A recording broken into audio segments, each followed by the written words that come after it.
Going live. I'm closing this and doggone it. Let's go check news. Excited to be here today. I know we've got new people again. It is back. Cool.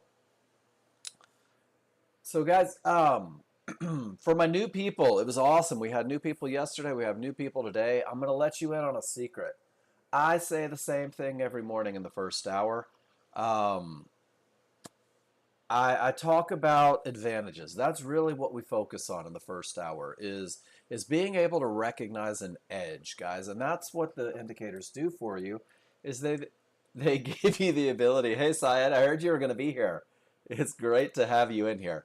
Um, we go through and we talk about one trade and we talk about three rules and where to find them.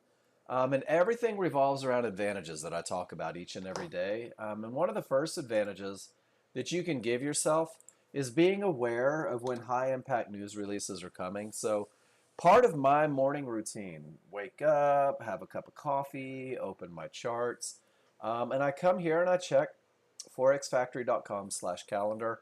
Today is Tuesday, June 2nd. Not a whole lot going on that they think is going to make the market jump and bump. But I'm looking for high impact each and every morning because high impact news releases can disrupt the patterns that we trade. I think that's the easiest way to say it. We trade and I teach very specific rules for a very specific pattern that can be proven to win more than it loses.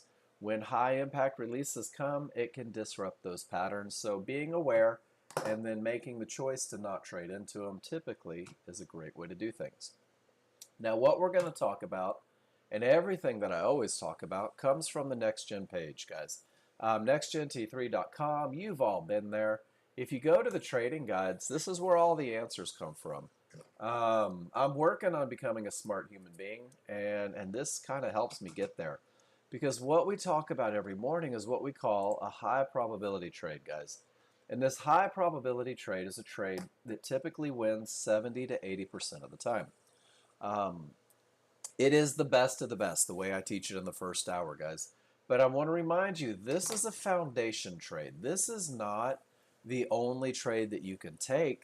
What this trade does for you is it teaches you to read your indicators. It teaches you to recognize advantages, and it's the advantages that create a trade. So when we go through this trade this morning, I want you to remember there's no right or wrong for individuals. There are trades that you'll be comfortable with. There'll be trades that you're not comfortable with. There'll be looks that jump off the page at you, and there'll be looks that maybe are a little elusive. Trading is an individual sport. The high probability trend trade teaches you to read your indicators. It teaches you to recognize a couple very core advantages. And then once you learn how to read your indicators, guys, you will find your plan. You'll find your way. Until you can do that, I'm going to give you something that is capable of winning more than it loses. In the high probability trend trade, guys, you're going to realize that this does a couple things for you. Not only does it teach you to read your indicators, but the high probability trend trade is going to teach you to be a little patient. It's going to convince you that the next trade is coming. It's going to show you that you don't have to be active every second of a market because the futures markets trade billions daily, guys. We're going to find a way to capture $400 to $500 a day consistently, put ourselves in a six-figure income, and then once you can do that, once that becomes easy, guys, the sky's the limit. So we're going to focus on chart reading initially, and you're going to understand where the market is likely to continue through your chart reading. This actually is the entry for the highest probability trend trade, just a bounce point where the trend may keep going. You're going to understand where the market is likely to go. This is an outstanding place to take profits. And then where the market is likely to stop is a giant red flag that says, hey, don't take that next trade. This is an area that could stop the market, that could create a bounce, that could change the whole direction of what's been going on. All of this ability comes from only three rules. Each rule, when true, provides an advantage. So rule number one in white gives you the advantage of momentum when true. Rule number two in white gives you the advantage of a clear path when it's true. And then rule number three is specific to the trend trade, and that's going to define your entry area. Now, I took a picture this morning and I took these three rules, and I want to show you kind of how your journey goes. So, initially, we're going to focus on trades that have three rules, and I'm going to teach you these three rules. I'm going to break them down individually. I'm going to show you how to recognize them.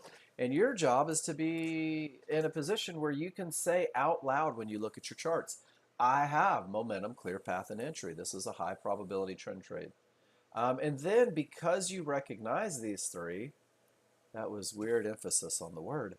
When one goes away, but two are present, you're going to say, okay, this is medium probability.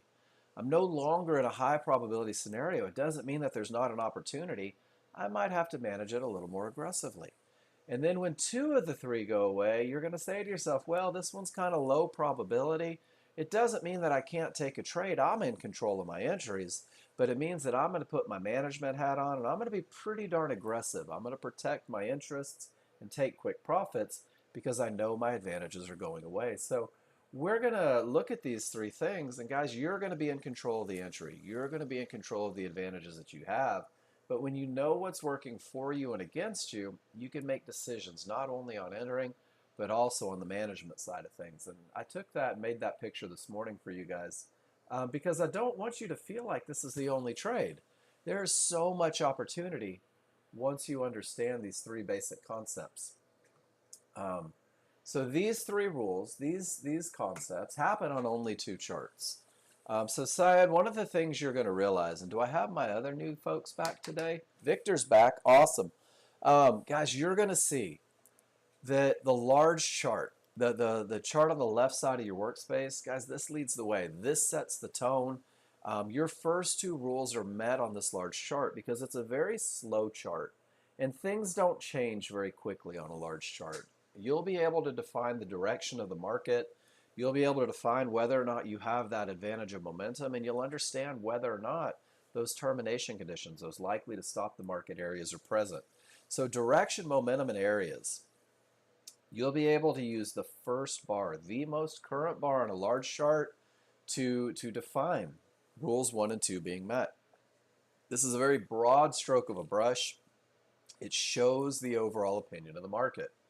Your small chart, this is where things move a little faster with these Renko bars because inside of that one bar, giving you 2/3 of your advantages, typically 20 to 30 bars on a smaller, faster chart. And you're going to use this to refine that big picture, to see the inner workings of that one bar. You're going to see retracements and bounces and continuations, and you're going to use this faster chart to pinpoint entries, guys. And by using a smaller, faster chart, you will be able to reduce risk. You will be able to increase profits. We use these two charts, my favorite metaphor. You guys will notice, for those of you guys that are new, just an FYI, maybe a disclaimer or a warning. I'm a very artsy-fartsy kind of guy. I'm very right-brained. I'm not a tech guy. I was an English lit major. So these things appeal to me. I like to get the visual. Who am I trading with? Who am I trading against, guys? My large chart is this big crowd of men and women. They control the market. They establish trends. They create everything that I need to look for an entry. And I rely on a small crowd to get me to my entry point. I rely on these fighters to create retracements. And rule number 3 is designed to embrace their fight but pinpoint where it's most likely to lose. And the great thing about the high probability trend trade is that when these guys give you momentum and path, these guys typically lose 70 to 80% of the time. You're pinpointing where their failure is most likely to happen, guys, which means that you're going to have the potential when the three advantages come together to win up to 70 to 80% of the time. And confidence is created through the memory of success. So for the brand new user, your confidence levels are going to go way up and they're going to go up quickly. Our first hour will be dedicated to learning the trigger lines and the Fibonacci rules for when it's okay to trade. I like to say it's okay to trade when your rules are met, no matter what your rules are. But your rules are just describing a pattern, guys, and that pattern can be proven to win more than it loses.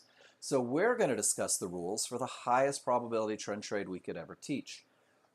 Everybody in the room has the ability to simulate. You can practice, you can get in, you can get out, you can move stops, you can work on management. The first step in becoming a confident trader, ASAP, guys, is post your trades in the room. Post everything you do in the room. I'm going to show you something right now. 10K dropped like 7 in a row. He said, hey, Mark, this is what I'm doing. Do me a favor. Look it over. Give me your 2 cents. And guys, every time you post in the room, I'm not going to judge you. I'm not going to beat you up. I'm not going to knock you down. I'm going to go back to momentum, path, and entry, and we're going to see how you read your indicators, and we're going to make sure that you're reading them accurately. You're going to show me where you entered. Whoops, get off of there. You're going to show me where you entered. You're going to show me where you got out. And every picture you post in my room is like a private session. We're going to address the advantages. We're going to look at your entry, look at your exit. And guys, my promise to you is that if there's a way to do it better, if I can find a way to make it higher probability, less risk, higher profits, I'm going to share my 2 cents. So what I ask is that you guys, every time you show me a chart, is I want you to describe the momentum and tell me what you saw. Do it with the path, do it with the entry, and then we'll do those 2 things. We'll make sure, 1, that you're reading your charts correctly, that you're reading your indicators correctly, and 2, maybe I got some tricks up my sleeve to help you do it a little better. So that's the first step. Post in the room, get that feedback, guys, and more importantly, accept that feedback, please. We're going to simplify. I believe simple is the best approach to education. I'm going to hand you a plan with 2 trades on it. This plan is, of course, starting with the highest probability trend trade, the best of the best way you could ever take it, and it's going to lead you into one of those medium probability trades where one of the advantages is gone. Your ability to read your indicators is going to help you do that. You need to learn the looks that you're going to commit to, guys. You've got to learn these looks so that they become easy. I'm going to pause the lesson and read what Victor said. Well, he did something I really don't think I understood, but 11:20 later on the PL looks good even though I think it was luck. I just need to figure out how to get the entry price point and exit price point on the chart. So Victor, I want you to do this. Easy, easy one. I'm going to pull up my small chart real quick.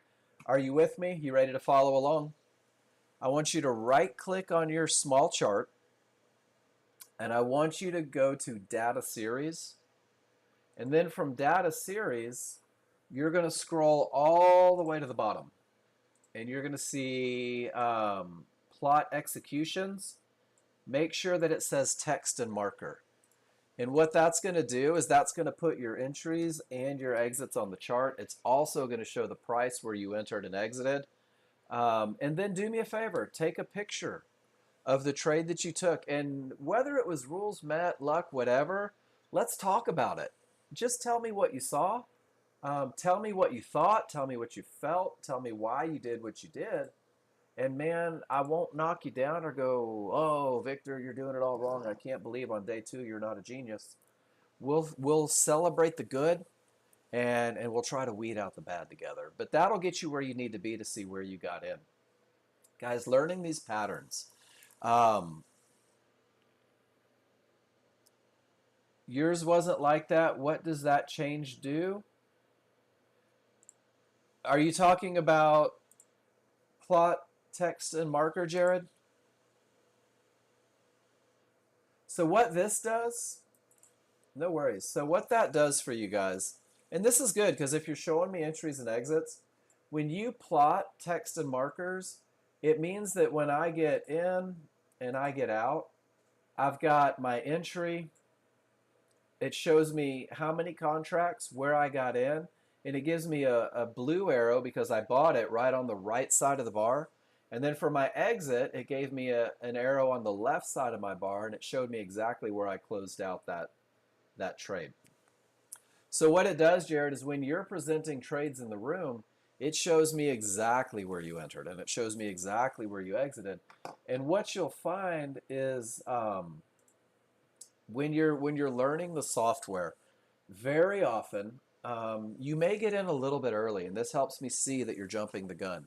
And you may get in a little late, and it helps me see where your entry was if it was a little late. It also helps me understand your thought process, and you're going to tell me about your exits. Did you enter at trouble, or did you hope trouble would break and give $100 back? And we'll address all of those things. And that's just, it's a tool to help us see that. So guys, the second part of becoming a confident trader, ASAP, I'm going to give you a spreadsheet, guys. And this spreadsheet is all about repetition, creating recognition. Um, that's okay, Jared. What's a great way to learn entries? Study them, practice them, ask a million questions, and take them, right? Take them and post them in the room. There's a lot of people that come into my room. There's a lot of people that come into my room and they think they're going to become these amazing traders by sitting still and listening to me. Guys, I've been watching Tiger Woods play golf for 20 years and it has not helped my game. But all it takes is one picture in the room. Um, and we're going to start progress. Show me 3 or 4 pictures. I'm going to start to see what you're doing. Jack is the man. Jack had a coach, Jared, didn't he? Jack had a coach. Jack had a swing coach. So do you think Jack ever said, you know what, I'm going to go out and I'm going to work on my swing, but I'm not going to show my coach what I'm doing. I'm just going to hope that I end up getting to be a better golfer. That's not how it works. There you go, Jerry. So take advantage of the coaching, guys. Post your trades in the room. I've been doing this for coming up on 6 years now, and I like to say, at the risk of tooting my own horn, I'm pretty darn good at reading the indicators. I'm pretty darn good at recognized patterns, and I'm pretty darn good at giving feedback to help out. So Victor, when you show a picture, there's 2 things that I need. I need a big chart and I need a little chart. So when you take your pictures, and guys, since we're talking about the spreadsheet, I'm gonna go to this real quick. When you guys take your picture, do me a favor. Let me go. Let me pull up a picture that I can do it on. I want you to use whatever capture software you're using, and you're probably going to have to click and drag to make sure that you get both charts worth of information. Because remember, rules 1 and 2 are met here. Your entry is met over here.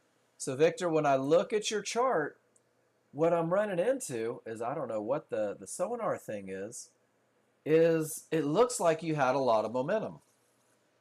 And I don't know what size chart this is. My assumption is that it's a 13.2 because it doesn't have synthetics. And it looks like you went long. Nope, that looks like an entry and then an exit and then an entry, then an exit, an entry, an exit, entry, exit, entry, exit, right? Working yourself to death here, Victor. So do me a favor, show me what this looks like on a small chart too. Give me that picture so that we can piece them together. You clearly had momentum and direction, had it nailed dead to rights. Let's look at where you're ending the market and let's see if there's a way to do it better, to see if there's a way. And do me a favor, just jot down. Tell me a little bit about what you thought. Mark, I saw everything was green. I noticed those scissors were open and I just jumped in. And I'm going to say, Victor, here's a way to do it better. Or, Victor, you did it perfect. Let's high five, move on. Let's start building a trading plan. Does that make sense, Victor?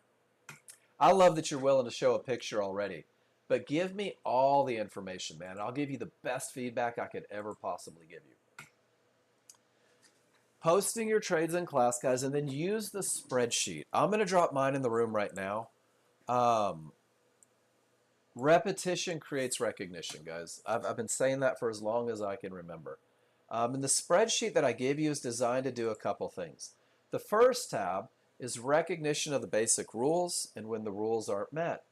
The second tab is looking at Nexgen user trades, over 500 of them, to cement that pattern in your brain, to help you see what it looks like when the rules are met. The third tab is where you can start to put your pictures to create your trading plan, because the more pictures you take, and man, all you new guys sitting in here, the more pictures you take, the more you annotate on a picture, the slower the market seems to move. It's the easier the reads happen. So flood this thing with pictures and drop them in the room, get a little feedback, and then finally trade tracking. So when you're actually getting into simulation, guys, you're looking for those patterns that you took picture of. You're looking for those advantages that you studied, and you're going to get in and you're going to get out. So Victor, If I were giving feedback, and we're going to assume that you are annotated here, and we're going to play hypotheticals, I would say, all right, Victor, check it out. You had the best momentum ever, and we had a pretty clear example of a potential termination condition, and then you had weak triggers, and it looks like you may have held that one a little longer than you needed to. So, Victor, what I would say is great job with momentum and trend. Remember, it's okay to get paid at trouble, or whatever the feedback would be. It's hard to give it on this particular one. And then Victor would take that trade, drop it into a spreadsheet, and then maybe the feedback that he really took from it that stuck is, hey, it's okay to get paid at trouble. The next trade is coming. And guys, this last page is designed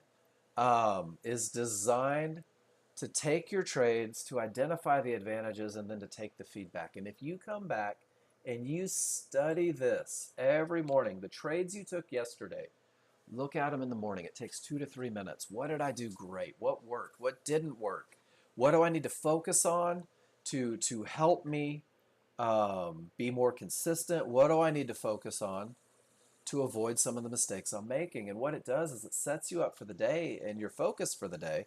And it also accelerates the learning, because what you're doing is you're looking at the reasons that you're finding success, and you're looking at the reasons that the success is being taken away.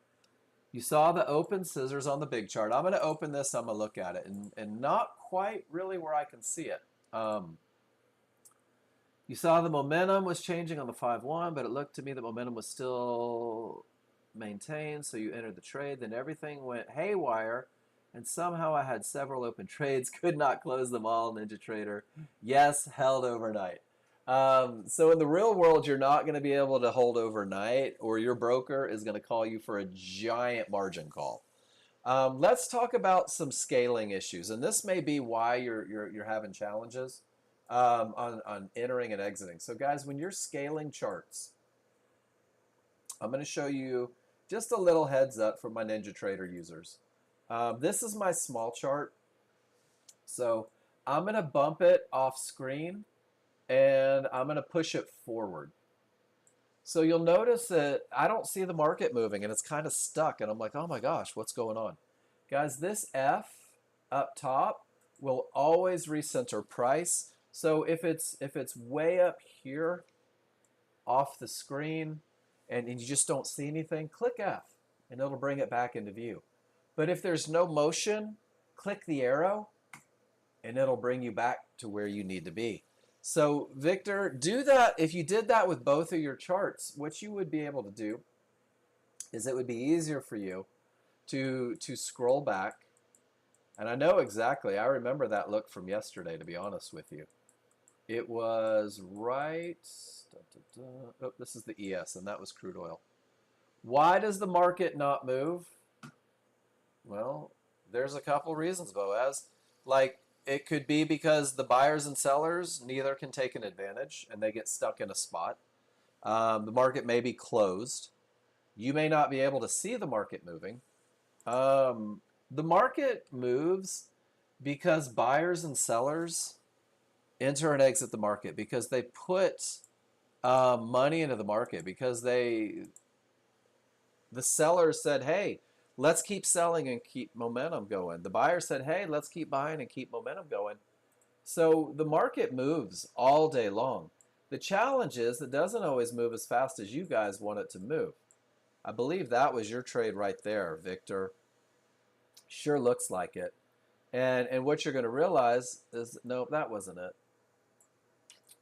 That might have been it. I'm not sure which one it was. Maybe it was that one. So many options, and that's close to the end of the night, so that's probably where you held. Maybe it was this one. But when we talk about momentum, Victor, you're going to see that it was strong, and then it was weak. And when we talk about termination conditions, you're going to see that you hit one. And you just may not have been able to see your trade. Did that make sense, though, Boaz? The market moves because people make it move. That's it. When buyers think the market should go up, they buy, and that buying pressure creates upward movement. And when the sellers think they speculate the market's going to go down, and it's when somebody with more power than us floods the market with orders, that market starts to scream in a direction. Guys, we're not creating that. We don't have the ability to create up and down movement in the market. We don't have the ability to put tops and bottoms in. Guys, these guys do. The big money investors. We're remoras. We let them do it. We let them establish momentum. We let them have that clear path. And then we jump in, take a couple bites, get out, wait for the next opportunity. So the market just goes up because people make it go up and down. We're capitalizing on what other people do. Does that make sense, Boaz? So guys, use your spreadsheet. Post in the room. Awesome. And I'm going to tell you, the people that post the most, the people that drop the most pictures in the room, the people that annotate the most effectively, these are the people getting to where they want to be the fastest, guys. These are the people that are finding success, that are building trust. These are the people that are learning patience. If you sit on the sidelines and you think you're going to become a better trader by the sound of my voice, it just doesn't work that way. Trust me on this. You're going to get out of the software what you put into it. And what you're going to find is that if you're brand new, we're going to learn to crawl, guys, because this high probability trend trade, this one trade opens your eyes to the rest of the trades because you're learning advantages. And then you move up to the 50-50 trade, the second trade on the plan, and then you start getting into momentum trades and high volume area trades. And then, guys, you soar with your plan based on your ability to read the indicators. So don't believe that you're stuck here.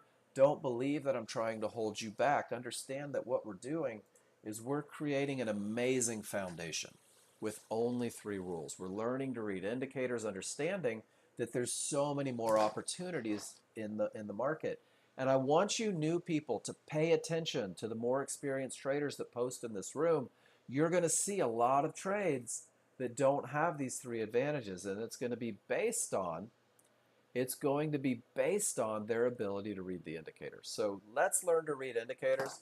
Let's learn to recognize 3 advantages. Yeah, Pete, you know I like to speak in visuals because I think that when you create a correlation between what you see and what your brain hears, man, it just, the education process tends to work. So rule number 1 happens on a large chart. It's a big chart. It's a slow chart. It's a hard to see change chart. And guys, this large chart must have strong trigger lines because that gives you the advantage of momentum. So if I turn to my large chart, the background is going to let me know which direction I'm looking for my rules to be met.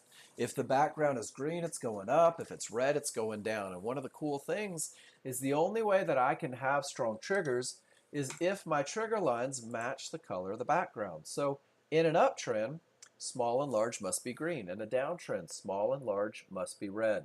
Strong triggers. It has nothing to do with Fibonacci.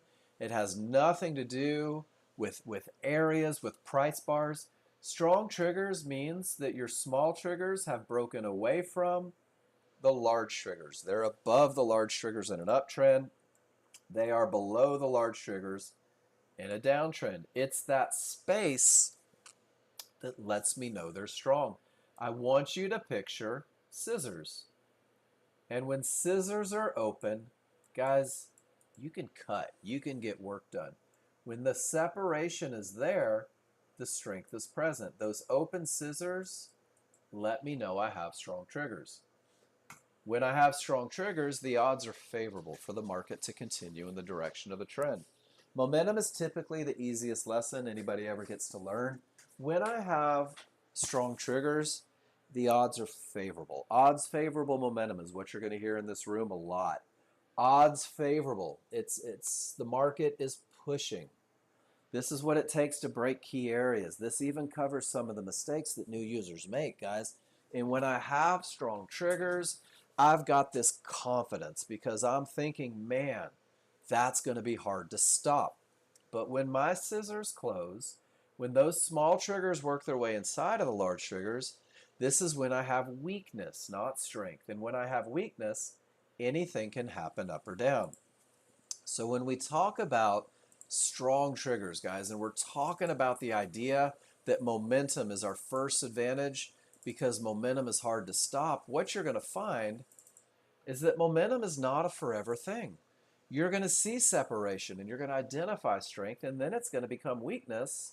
It always does. Momentum goes away, and that is where the market is more likely to retrace, where it's more likely to reverse.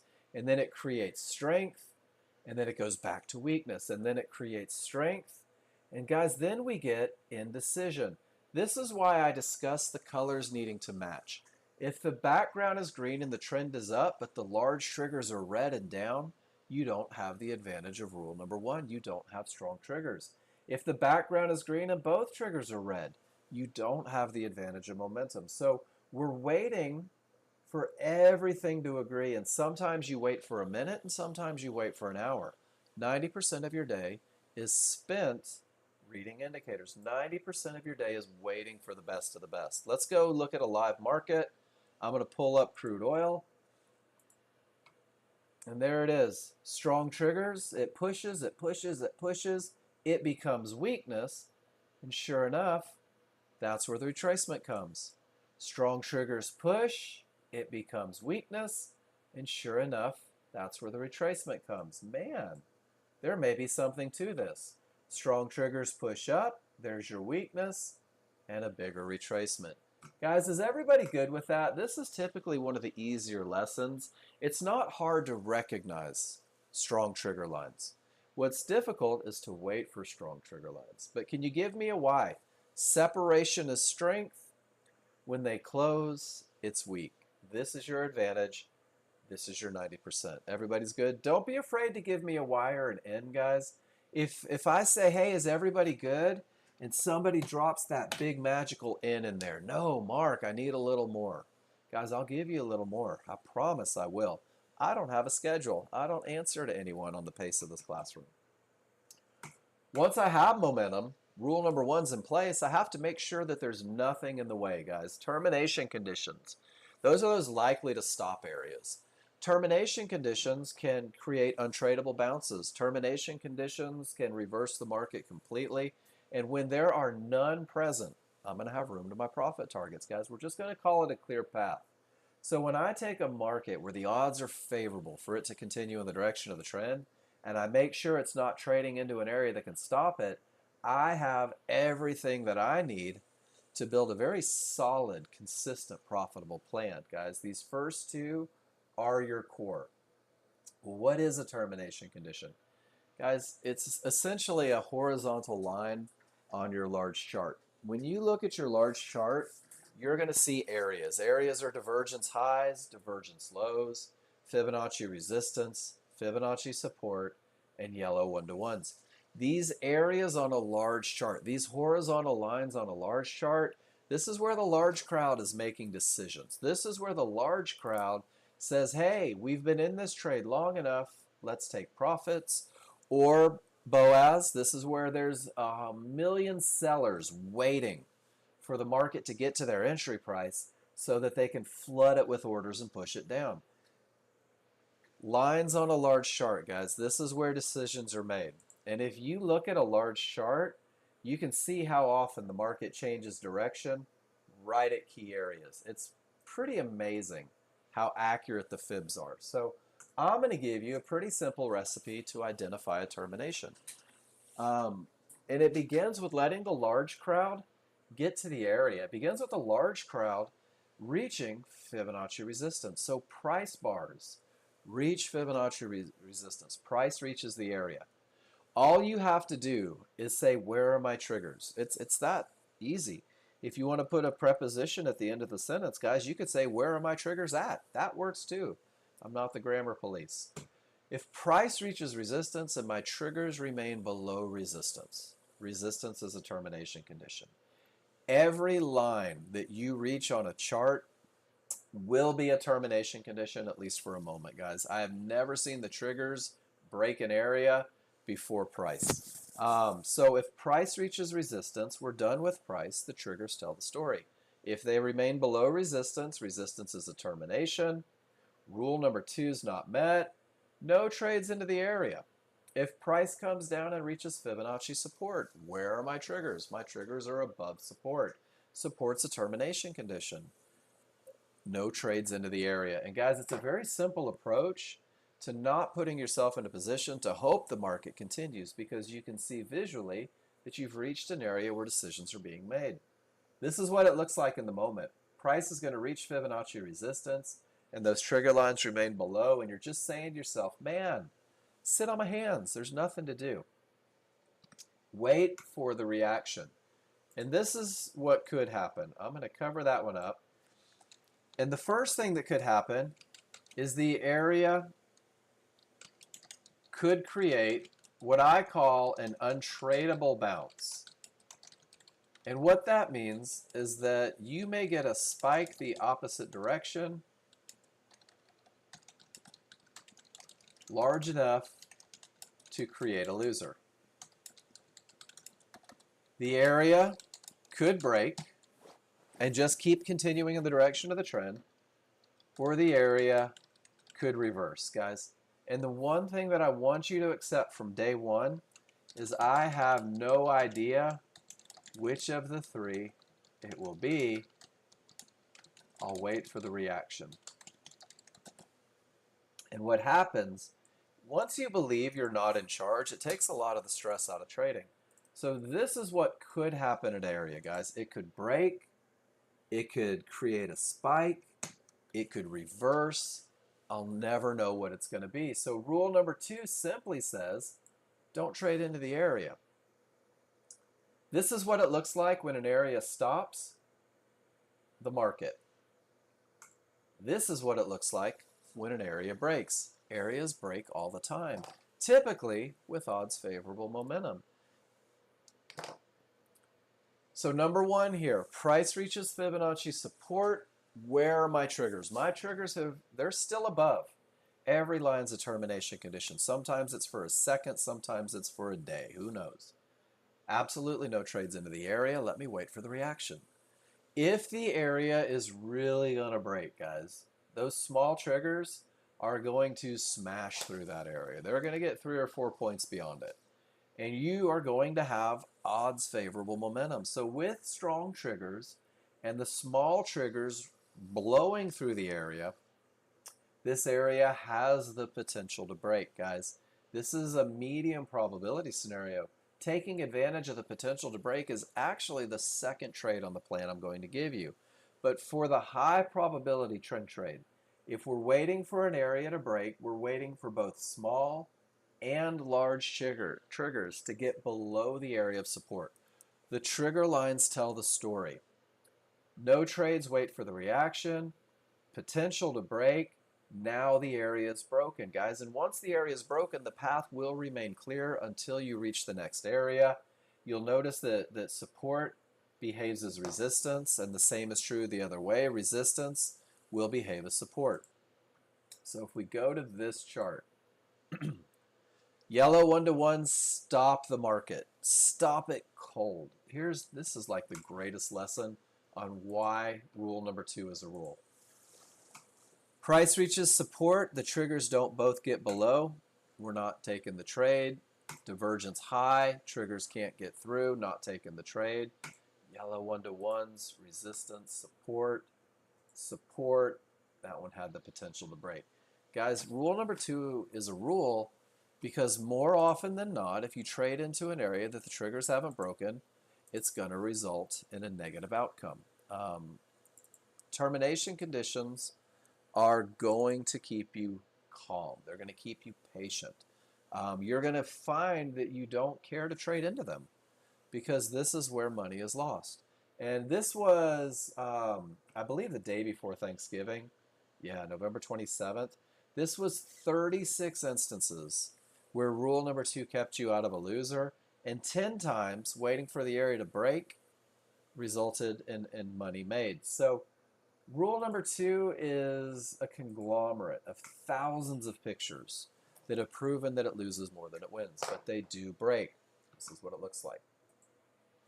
The easiest trades you will ever take, guys, the easiest trades will have both momentum and nothing in the way. Momentum and a clear path. And you can see Small and large get above resistance. The momentum is right at the tail end of it. These tails are the refinement process on the smaller, faster chart. These tails are potential entries. So when the market is screaming with momentum, when the price bar has not reached Fibonacci support, it's not trying to clear another area, guys, this is where the stress-free, highest probability money is made. That's large chart. There's one termination condition that you will see on a small chart, guys, and that's 3 divergences in the same price range. 3 divergences. Divergences are a loss of momentum, guys. If you see 3 losses of momentum in the same place on either chart, it's a termination condition. Rule number 2 is not met. You'll see it first on a smaller, faster chart, and even when the large chart has momentum, the 3 losses of momentum here give you a little heads up, the change that you can't see. So 3 divergences on a small chart is the only thing that will keep me out of a high probability trend trade entry if I have momentum and a clear path on a large chart. Are you guys good on rules 1 and 2? Do you guys feel comfortable with it? It takes a little study, it takes a little practice, but the recipe is consistent, guys. The recipe is 100%. If price reaches an area and the triggers don't break it, whoops, did I just close that out? Nope. Here we are, large chart. First bar, price reaches a divergence high. Both large and small triggers remain below that area. No trades into the area. Rule number 2 is not met. Can you guys give me a why? That's what it looks like on the most current bar. If I go to my crude oil, let's see what the most current bar is telling us. Price has reached Fibonacci resistance, and look at this. The large and small are still below the area of resistance. Quick question. I don't want to bug your class. This is your class, Victor, not my class. You can't bug it. Looking at the current chart, I don't see an entry point set up on either one. Am I right?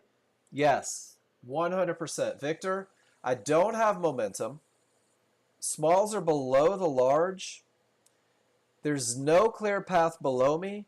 There's no clear path above me. That's crude oil. I don't have momentum or path. On the S&P, the exact same thing is true. I don't have momentum. I don't have a clear path. And look at that, 1, 2, 3 divergences in the same price range on a big chart. So Victor, perfect. What does that mean? Go make a sandwich, toast a waffle, walk the dog, do anything other than hope. Because if you believed the market was going to go up for you on the S&P, you just lost a trade. If you hoped it would go down, you may have just lost a trade. Guys, these rules are designed to keep you patient. And it's that patience that's going to give you the advantage, the recognition. So Victor, awesome read. Awesome read.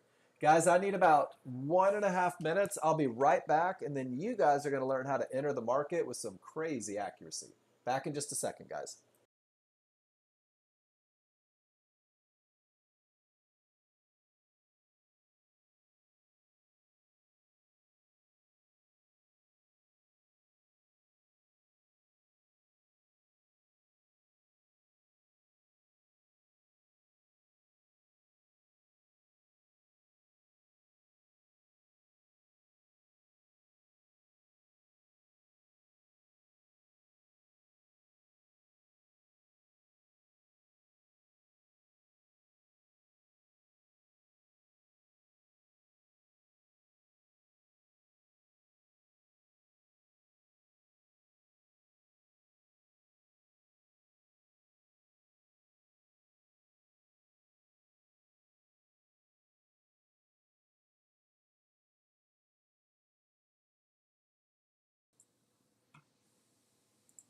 Sorry about that. I am back. So Victor, I want to expand a little bit, and this is for you new users as well.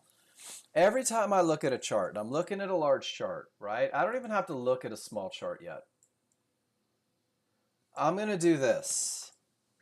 I'm going to do 3 things. There's 3 things I'm going to do. I'm going to say first, what color is the background? If it's red, down. If it's green, up. I put that little dash in the wrong spot.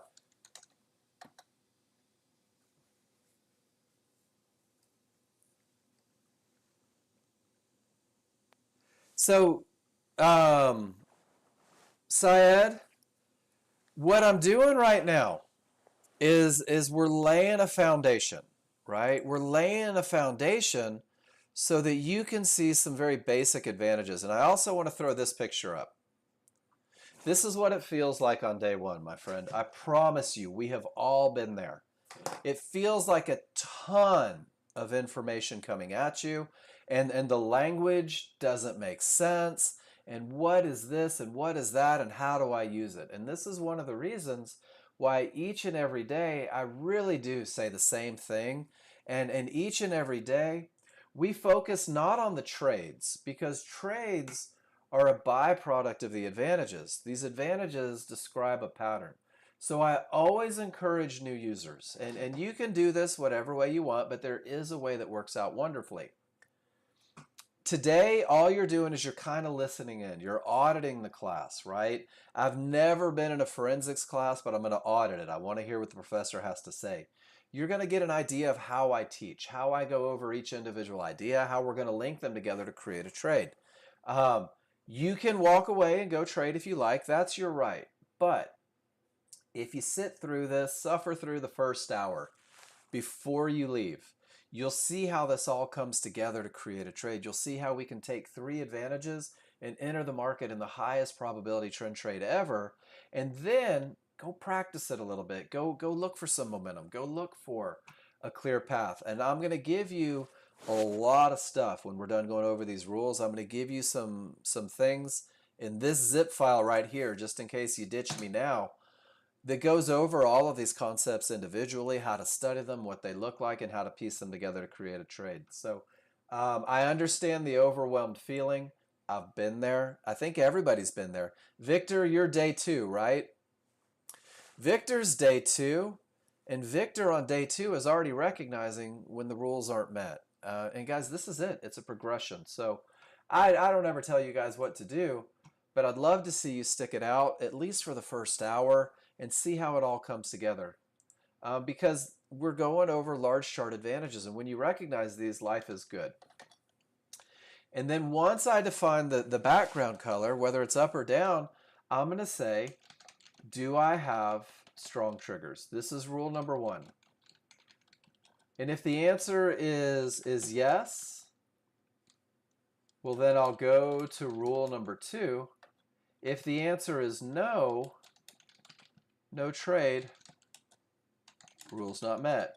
If the answer is yes, I have to define termination conditions present. If the answer is none, go to my entry. If the answer is yes,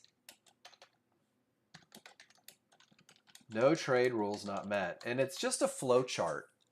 But if you do this every time, you look at your large chart, and Victor, you did it.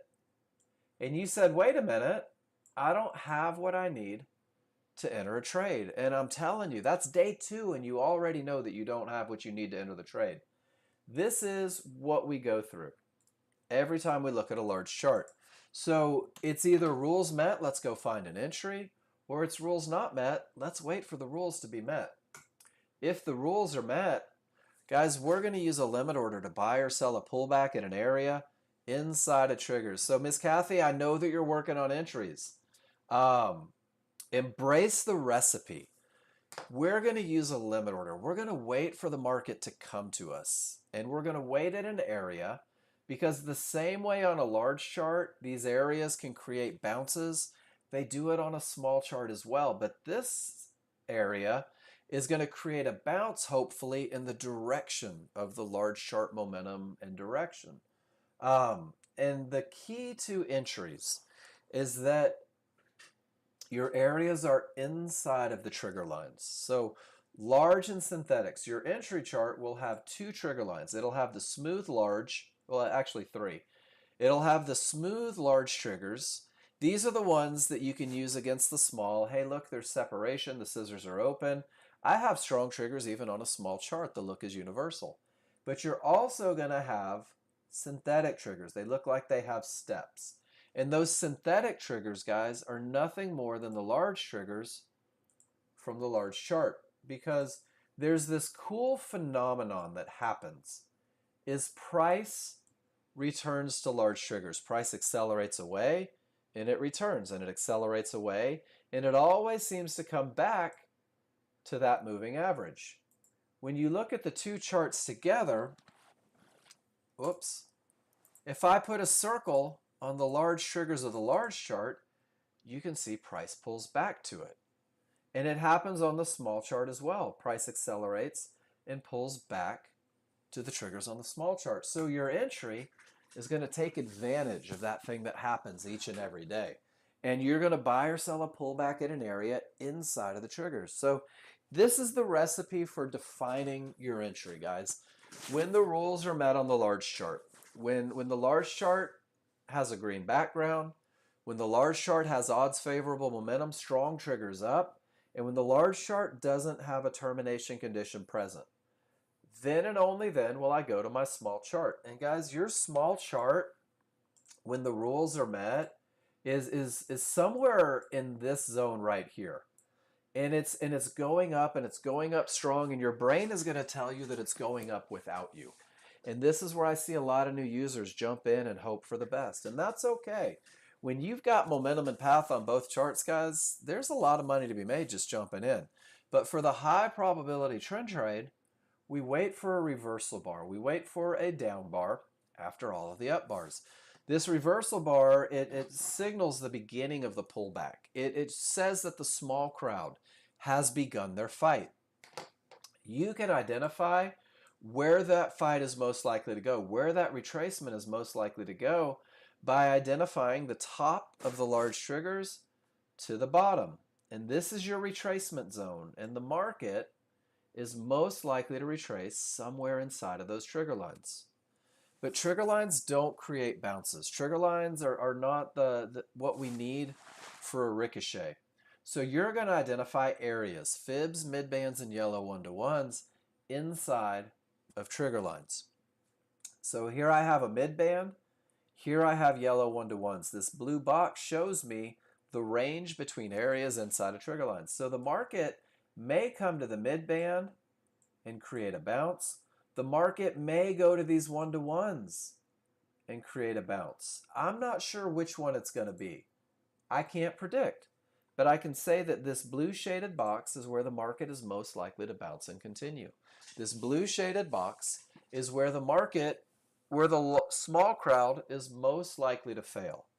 Because the large chart is up strong and with nothing in the way, you can activate a limit order 2 ticks above that highest point of support. That becomes your entry for the highest probability trend trade. And because you're going through and you're defining where the retracement is most likely to occur, because you're defining where the bounce is most likely to happen, you're going to understand that anything beyond those triggers, anything below the retracement zone, guys, this is not a part of your entry equation. Once the market pushes beyond the trigger lines, you don't know if, when, or where that market is going to bounce and continue up. This is your window of opportunity, as I like to call it. The wonderful thing about futures is that whether the market goes up or down, there's opportunity. So when the large chart is down, when the large chart has momentum, when the large chart has a clear path, it's so important to learn those first two concepts. We wait for a reversal bar on the smaller, faster chart. The reversal bar is not your entry. It signals the beginning of the pullback. Your trigger lines, large and synthetic, will define where the pullback is most likely to occur, and the areas inside of that retracement zone are where the market is most likely to bounce. I like to think of the areas inside as a brick wall, and price is a tennis ball. And I don't expect price to bounce and ricochet until the market hits it. Victor, I'm going to read that in just a second, but will you do me a favor, my friend? Please, please, please. If you have comments on the large chart, do me a favor. Take a picture of the large chart and give me an arrow and let me know what it is you're looking at. Because what happens is I've got this crazy imagination, and there's no telling if I'm going to see in my head what you're seeing on your chart. But if you show me the chart with an arrow, man, we will rip that thing to shreds and make sure that you and I are on the same page. Thank you for that. And guys, this is a part of being new in the classroom. We're going to learn how to talk to one another. I'm going to learn how to listen to what you say. You're going to learn to understand the language that I use, and we're going to come together and create this awesome relationship that works out for both of us moving forward. So, reversal bar begins. Triggers define the retracement. Areas inside. So, and then entry goes 2 ticks below. So a retracement, this is a great question. A pullback or a retracement, and let me show you a picture, a larger picture to give you a visual of what it is. So a retracement, Jared, is a small push counter to the underlying trend. So within all of this momentum and everything going up, this is your retracement. It's just a little push that doesn't seem to last very long. It goes against everything the large chart says. A reversal happens when your large chart changes direction. A reversal means that the market wasn't a downtrend, everything was going down, and then those large triggers rolled from red to green, and that reversal is what starts the uptrend. Does that make sense? So here's your reversal. It's going to be identified on a large chart. Here's your retracement.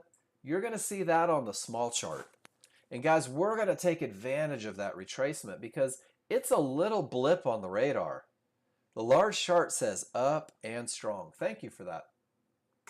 And by defining where the market is most likely to continue, ladies and gentlemen, what you've done is you now understand where the market should not go. And this is one of the great things about these awesome entries is you can say the market should bounce off these areas inside of triggers. The market is most likely to retrace to the top of the triggers, to the bottom of the triggers. And if the market makes it 4 or 5 ticks beyond those trigger lines, the advantage of rule number 3 is no longer present. And if the advantage of rule number 3 is no longer present, I don't want to be a part of that trade. I don't want to be in it anymore. If 2 ticks above for entry, where do you put your stop? We're talking about it right now, right? Initial stops are placed where the market should not go, Jared. 4 to 5 ticks beyond the triggers for a short trade above, 4 to 5 ticks below for a long trade. Because what we're saying is that if the market can push, whoops, that's not an arrow. If the market can push through the retracement zone, through the areas most likely to create a bounce, I don't want to be in it anymore. And that's one of the great things about how specific this entry is it really does minimize risk dramatically. Does that make sense? So I like to use that phrase, where the market should not go. And that's what, your hearing is not very good. Mine either. Jared, I think we're probably about the same age. You ever have a fan running in the background and it might as well be like the world doesn't exist? My wife will talk to me. I'm learning how to read lips with background noise. Too many rock and roll concerts as a kid. So I know where the market should continue, and that's what defines where the market should not go. And I know where the market should continue, and that defines where the market should not go. And then, Syed, this is how we piece it all together, and I want you to see this, and we'll go back and do this. When the large chart, and this is a historical study, this is how you guys are going to be able to prove this methodology. This is how you guys are going to learn to trust this methodology. And this is how you guys are going to be able to go back and see the full pattern with all the advantages. So if my large chart has odds favorable momentum, and guys, I'm going to ask for some yeses. We're talking about this bar right here. Do you see how the triggers are strong? Do you see how the trigger lines are getting above resistance? Resistance is behaving as support. My rules are met on the large chart. And guys, this is rules met historically. I'm scrolling back and looking at it. The market was trading all the way up here. This is where price was, 97.05. This tail, when the rules are met, is a byproduct of the pullback. So what you'll find is at the bottom of this tail is the retracement on the small chart. And if it bounces off of support inside of favorable large triggers, guys, we stay inside of that bar all the way up to here. All of this happens in the large chart. So if I go back on a large chart, and this is your study tool, if I go back on a large chart and I'm looking for momentum and I'm looking for path, and guys, we're going to do this one right here. Well, that's trading directly into a termination condition. What is this? This is the S&P. I'm going to go to crude oil. Let me go to crude oil real quick. Sorry. Because I think crude has had opportunities a little sooner.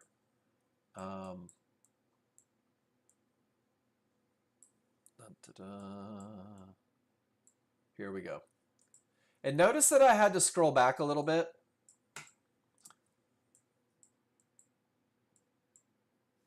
So right here on this bar, I circled a tail. Price hasn't reached the one-to-ones. It's close, but it didn't reach the one-to-ones. The triggers are strong and a tail has sprouted. Guys, you're going to go back historically. You're going to scroll back on your small chart, on your fast chart, and you're going to say, where is that tail? Oh no, there it is. And I know a lot of you guys took this trade yesterday. So I'm going to take the cheater off. And now on the large chart, you can't see the tail. And on the small chart, it's going to look like this, 98. I'm going to put it about right here. So give me a Y, please and thank you, if you see that the large chart has not only strong triggers, but also has not reached an area. So I have strength, I have a path. Can you give me a Y if you see it? This is what your large chart's going to look like when it's time to find an entry, guys. And it actually was time to find an entry all the way up. We just had to wait for the small chart to play along. Nobody? Okay, I'm going to go through it anyway. The small chart, let me get to this one. The small chart is going up, it's going up, it's going up. And I'm waiting for a reversal bar. And the market's going up and up and up. And I'm waiting for a reversal bar. And it continues up. And I feel like I'm never going to get a trade. And it keeps going up. And boom, there's my reversal bar. And at the time of the reversal bar, guys, you're going to say the market is most likely to retrace somewhere from the top of the triggers to the bottom of the triggers. The trigger lines define the retracement zone. And you're going to remind yourself, trades don't come from triggers, trades come from areas inside of those triggers. So I'm going to go down to the highest point, and I'm going to go up to the lowest point. And guys, you have one line inside of triggers, most likely to create a bounce in the direction of momentum and path. Is everybody with me so far? Miss Kathy, I know we're working on entries. I want to make sure that this is good for you. I think she ditched me. That's okay. Some of you are going to say, but Mark, those yellow one-to-ones are inside of the triggers. Guys, if your reversal bar dissects a line, if your reversal bar closes below the line, that line's not creating a bounce. That's not part of the entry equation. So I've identified where the market is most likely to retrace. I've done that using trigger lines. I've identified where the market is most likely to bounce. I've done that with areas inside of triggers. The language stays specific and precise. I'm going to right click. Okay, no problem. I'm going to right click and I'm going to activate a limit order, 2 ticks above the area inside of triggers. And the market comes down. And I'm nervous. I hope I get an entry. And it comes down more. And I say, oh no, I'm not in yet. What if they bounce? What if they go without me? And that fear of missing out is real, guys. And it comes and it comes and it's there and it's almost there. And boom, I'm in a trade. I'm in a long position. I'm in a long position with the advantage of momentum. I'm in a long position with the advantage of a clear path. I'm in a long position right at the area most likely to create a bounce. And guys, I know exactly where the market should not go if this is going to be a winner. And the market should not go, let me get a line, 4 to 5 ticks below the trigger lines. And this is my stop. I'm in the market. I have the advantage of momentum. I have the advantage of a clear path. I have the advantage of having entered where the market is most likely to continue. And I know exactly where my stop goes. Is everybody with me? This is what you can practice, and you can go back historically and practice this 1,000 times over. And that is exactly where that market bounced. The advantages are still there. And it goes up, and it ricochets, and it goes to the mid-band again, and it goes up again. Small chart fluctuations. The large chart never blinked. Small chart fluctuations, still off the area inside of triggers. Large chart never blinked. And here's the cool thing, and I'll make this one kind of big. That is the low of the move. That is the retracement to areas inside of favorable large triggers on the small chart. You'll notice that it lines up with the bottom of the tail. Guys, we don't trade tails. By the time this tail is done and formed, the market's all the way up here. We trade pullbacks to areas inside of favorable large triggers. There's 2 more circles, and I know that these worked because you guys did them yesterday live. First circle, pull back to an area inside of triggers. Second circle, pull back to an area inside of triggers, inside of the retracement zone. Ladies and gentlemen, this is your pattern. And Syed, this is why I wanted you to stick around. I wanted you to see that in the morning we talk about identifying a couple advantages on the large chart, and then you're going to be able to capitalize on a small chart. And this takes a little practice, and it takes a little repetition, and it takes a little understanding. So what I've done is I've created ways for you guys to get there faster. The first thing is Chart Reading 101, guys. And Chart Reading 101 is designed to keep you focused on the idea that the large chart leads the way. Looking for those core advantages, momentum and path. And it's just taking pictures. It has nothing to do with taking trades. It has everything to do with taking pictures. So take 25 pictures each and take the time to explain why the rules are met. Use some language to create that correlation. Strong triggers and weak triggers. You have to know the difference. Your spreadsheet has that page on it, the basic rules page. Take pictures of strong, take pictures of weak, know the difference between the two. One says look for rule number 2, the other says sit on your hands. And then take 25 pictures of a clear path, 25 pictures of a termination. One says go find your entry, one says not yet, let's be patient. If you go through this process, if you take those pictures, guys, you're not going to make the mistake of trading without the advantage. You may choose to trade without the advantage, but you'll understand what you're up against. So the annotation on the charts, guys, this is the one that pays dividends, because if you have pictures of strong triggers, and you can see that I've done a lot of work for you guys already, if you take the picture and you describe why it's strong triggers, because the smalls are below the large, because the colors match, scissors open, strong, odds favorable. You're creating this neurological correlation between what your eyes see and what your brain thinks. And guys, I'm telling you, it is an effective tool if you just use it. The second thing I'm going to give you is a high probability trade checklist. This is the best of the best way. This is not the only way to take a trade, guys. I'm giving you the highest probability way. It starts with what we call a strong top or bottom. This is not one of the 3 rules. It's not mandatory that you have it. It's not imperative that it's there, but when you do have a strong top or bottom, the advantage goes up a little bit, guys. And what a strong top or bottom is first, it's a termination. It's a termination where none of the triggers could get through. It can't have the potential to break. It can't already be broken.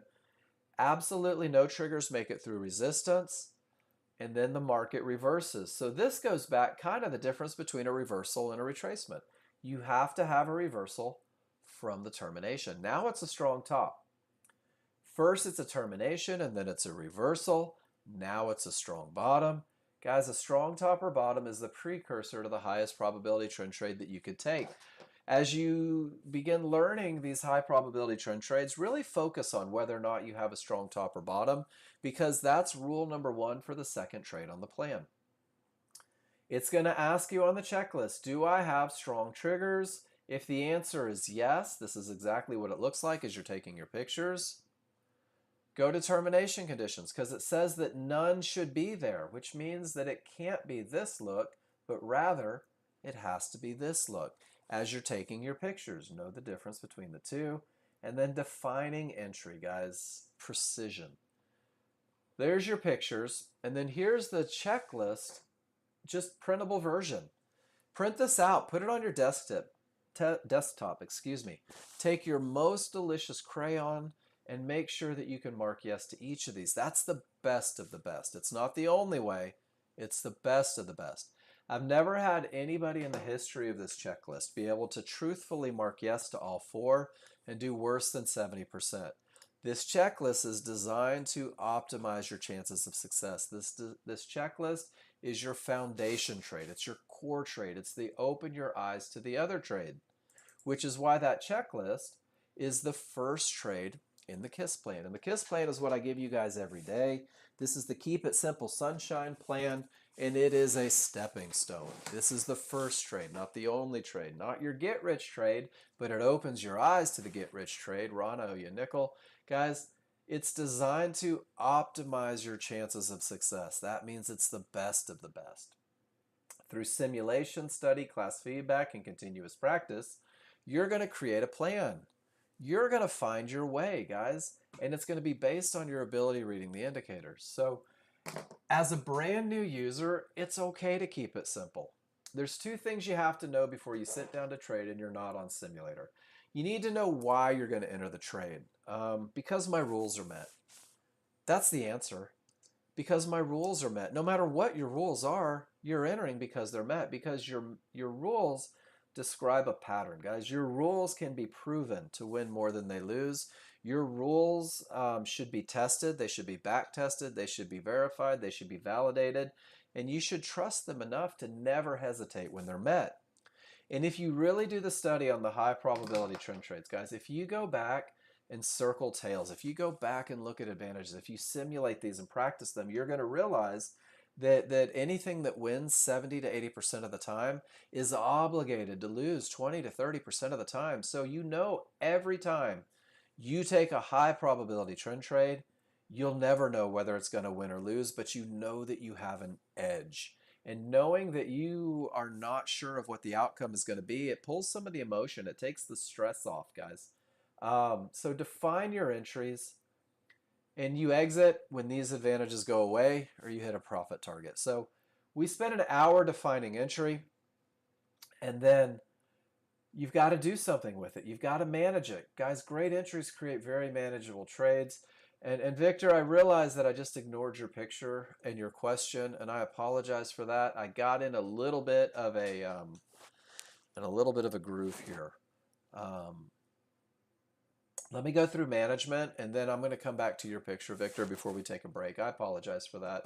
I don't like to keep you guys waiting, but sometimes I need to.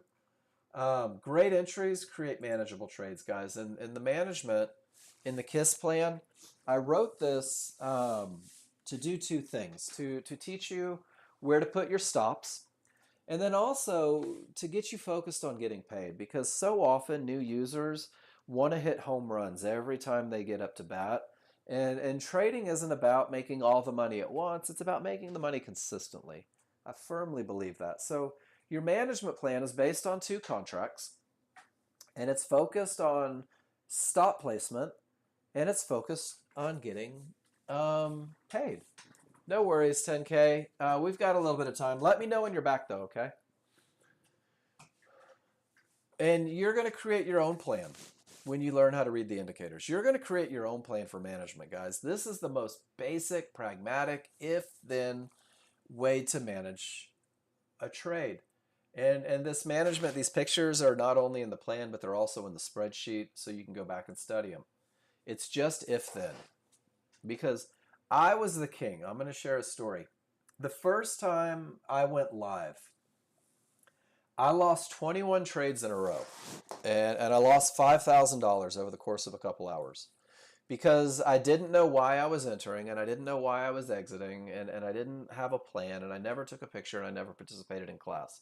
I'm not saying that this classroom is the only way to get to where you want to be, but it certainly makes it easier when you get feedback on what you do. Once I took that beating and I finally decided to go live again, what I found is that I would take the perfect trades. Guys, I put 90 days into studying entries before I went live again, but I was so scared of losing that I would exit the trade for a tick. I would exit the trade for 2 ticks. I would exit the trade for a 1 tick loss. I would take the perfect entry and jump ship out of fear. So I wrote this trading plan to help alleviate the fear, guys. It's very mechanical. And if my entry is 2 ticks below resistance inside of triggers, then my initial stop is 4 to 5 ticks beyond the triggers. Learn the recipe. That's where the market should not go. If this is going to be part of that 70 to 80%, that's where the market should not go. That's where my edge is no longer in play. And you will know your risk before you ever enter the trade. And the great thing is you can accept it or not. If you accept the risk with all those advantages, outstanding. If you say to yourself, $150 is too much, too rich for my blood, guys, not taking the trade very often is a better option than putting your stop in the retracement zones, by putting your stop where the market may continue, because very often it's going to get hit and go without you. I've been there 100 times. So put your stop where the market should not go. Targets are predefined, $100 and $200, guys. Remember, we're learning how to get paid. If they don't stop you out, if it's not a loser, if it's not part of that 20 to 30%, then you're getting a reversal bar in the direction of your trade. Not a reversal of the market. This is just the end of the retracement.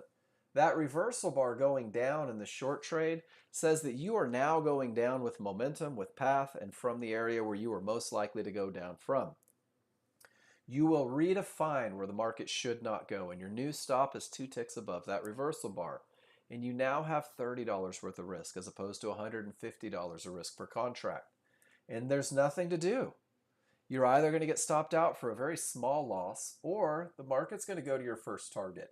With all those advantages, more often than not, you're going to catch that first target, guys. And we put it $100 away from your amazing entry. And once you hit that target, one contract automatically comes off, guys. Your palms stop sweating. Your heart stops racing. The butterflies are no longer in your stomach.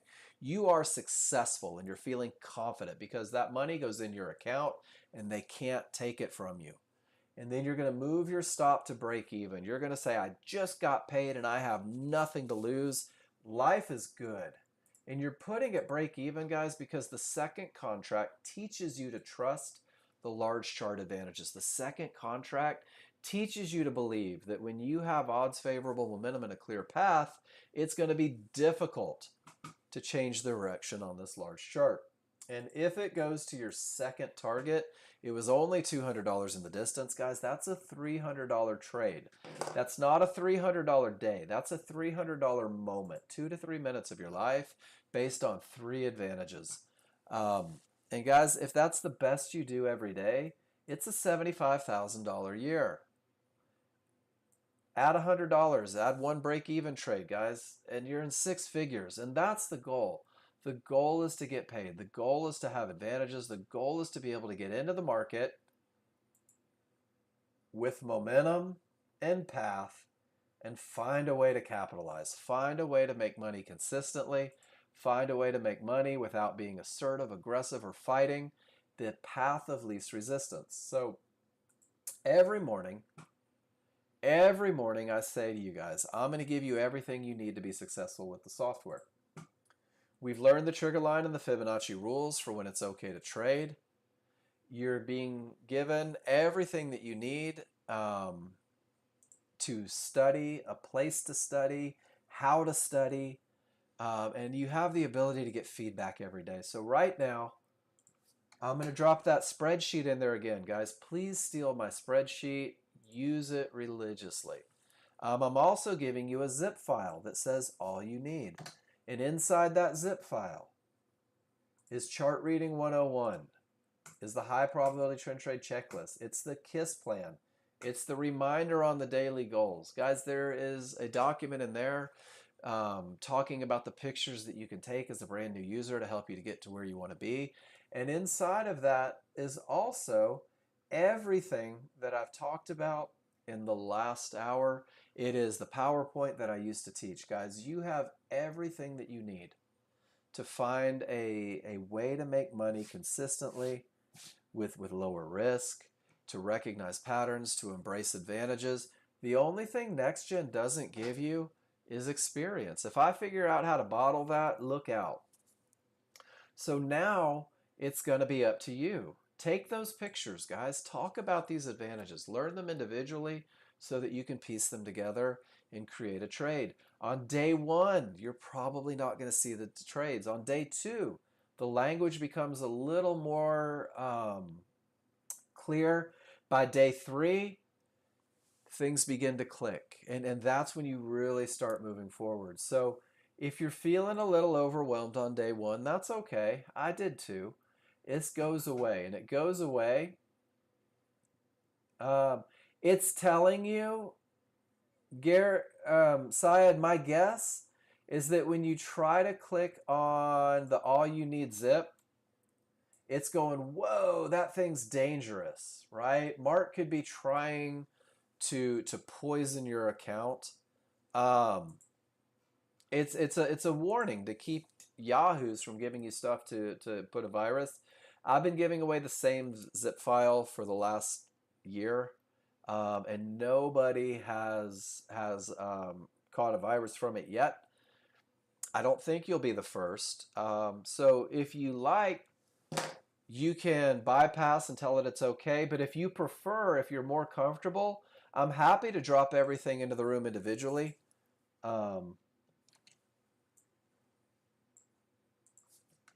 There's all the individual Word documents. And since it lets you do Excel, maybe it'll let you pull those individually. I just want you guys to be comfortable. I want you to have these tools. And then, guys, start the path. Start taking those pictures. Huh, that's weird. If you want to give me your email, I'll be happy to email it to you. I certainly don't mind doing that.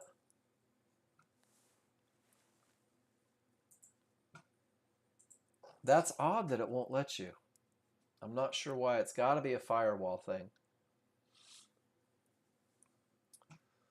So as we get into the second hour, the second half of class, guys, we're going to talk about the pictures that were posted. We're going to talk about the chart reads that you guys had. We're going to talk about the things you saw, the questions that you had.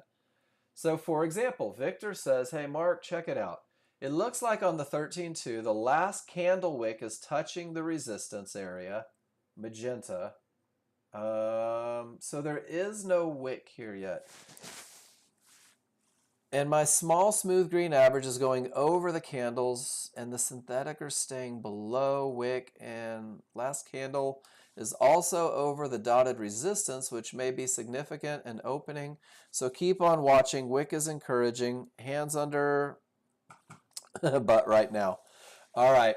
So what do we see right here? I like this. Good job. And I'm going to learn your language a little bit, Victor.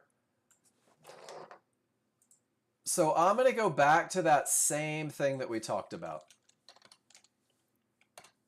That same little, how am I going to read my large chart? And the first thing is going to be background. It's green, looking for rules to go up. And we're talking about this one right here. And then Victor, you did awesome. You said, I have strong triggers. And you described it because the synthetics, because the smalls are above the large, because there's space. And then you said, this is encouraging because it's getting, the small triggers are above the problems, but the large triggers are still below. And what this is, Victor, this is the 50-50 look. This is the potential to break the area look. Does that make sense? I can go to my smaller chart and look for an entry to take advantage of it. And the one thing that I want to say is we're not worried about that one, right? This is just price coming back down. That's what creates that little black line. It's when you have momentum and path, it's the wicks, and they're after the fact. We're not looking for them in the moment, Victor. We see this after the market continues up. We see this after the market continues down. So your wick, your entry, is probably going to form somewhere down here if there's going to be a retracement on the smaller, faster chart and continuation up. Does that make sense?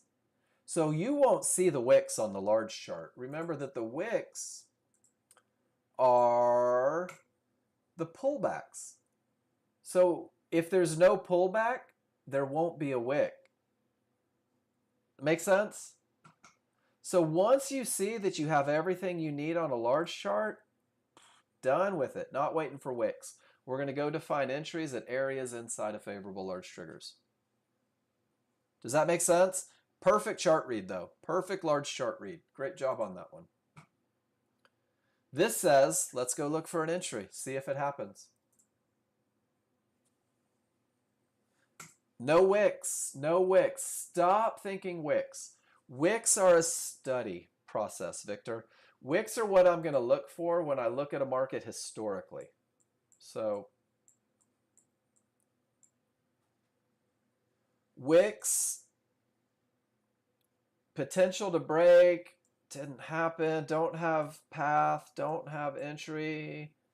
In that one had the potential to break right there. This is where I circle a wick. It's historical. It's a study tool. And then you'll notice that I go back, and that was the one that we did together in class. There's the wick after the fact, right? There's the wick after the fact. Well, the wicks are a study tool. So how do I get good at entries, Victor? Let's do this. See the wick? Everything's done. The market's way up here. I'm going back and I'm looking at this and I go, oh, wow, look, I have momentum. I have a clear path. What does that yellow box look like on a smaller, faster chart? Well, let me see what time that was. Well, that yellow box, when the rules are met, looks like a pullback to the area inside of favorable large triggers. Look at inside of that one bar. All of this happens on the smaller, faster chart. So we don't need the wick to define entry. What we need is to identify areas inside of triggers. And this is, if it's a winning trade, where the bottom of that wick is most likely to form. Does that make sense? Study tool, and it creates recognition of the pattern. Awesome. So you'll notice where you had that potential and you were looking for it, you never got a pullback to area inside of favorable large triggers. That's why the wick never formed, because there was never a pullback to the area inside of favorable large triggers. Good stuff, man. All right, guys, I'm going to take 2 minutes. When I come back, we are going to start going through all the pictures posted. Remember that I'm not the trade police. I'm not here to tell you good job, bad job. I'm here to say, show me what you saw. Let's talk about it. Let's make sure that you're reading your indicators correctly. Let's make sure that you're taking the lowest possible risk entries. Let's make sure that you have the best chance of success. One of the things about getting lucky, especially as a brand new user, is it creates that dopamine kick. It's a short-term victory, but it's typically a recipe for long-term failure because luck seems to run out the second you go live. So we're trying to follow rules, but be okay. Give yourself a little grace, guys. You are going to break them every now and then. When we come back, we're going to start with the pictures that were posted yesterday in the afternoon. I don't ever want you guys to miss out on feedback. So actually, Paul's not in here today, so maybe I gave him feedback in the room. So we're going to start with Joel when I come back. Joel, you're first, and we're going to see what you did, how you did it. But go stretch your legs for a second. No worries, 10K. Perfect timing. One of the things that I find is the longer I sit in front of a computer and don't get my rules met, the more likely I am to break a rule. That's just me. I get bored, guys.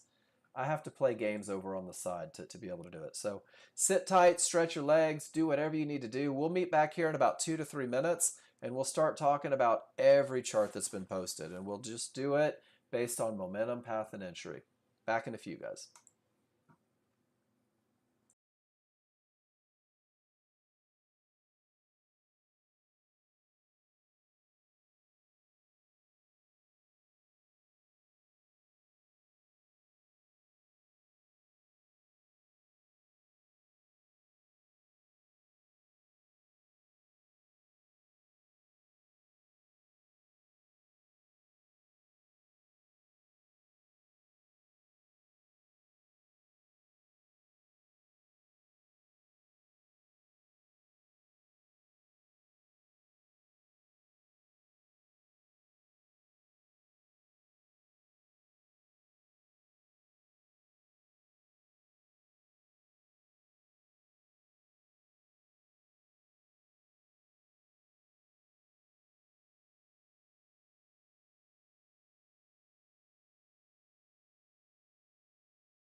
So here we go. Let's get into the second half of class. Good morning, Miss Trina. So I'm going to scroll up to the top. We're going to look at some pictures, guys. I'm going to go through. I don't want you to play trade police. I want you to recognize advantages. I want you to think about advantages. I want you to see what's possible with the software when you go through the process of seeing things, of recognizing things, um, and then turning those advantages into potential trades. So Paul got us going. And we're just going to go through. I'm not going to play trade police. And Paul uses a whole bunch of charts. And that's okay. His first trade has, let's see, I'm just going to go here. So he has the termination condition. And Paul, I liked this trade. It was the right thought process of taking a shot off of a termination condition. Um, but what you did is when you entered the trade, you entered directly into resistance, and guys, lines create bounces, and there was an opportunity, but there's just no room to make money. There's not that clear path. Um, Even your range chart didn't give the entry until over here at the pullback to the high volume area. So it was the right idea, just a little early on the execution, I believe. And then you followed it up with two beautiful trend trades. Absolutely perfect. Odds favorable, potential to break, beautiful entry. Should have been easy money. Odds favorable, potential to break, beautiful entry. Once again, easy money. The same patterns that we talk about each and every day. And guys, when you're capitalizing on these, you'll find that you're taking those trades that maybe aren't the highest probability, taking a shot because you've got a little money to burn because of your great chart reads.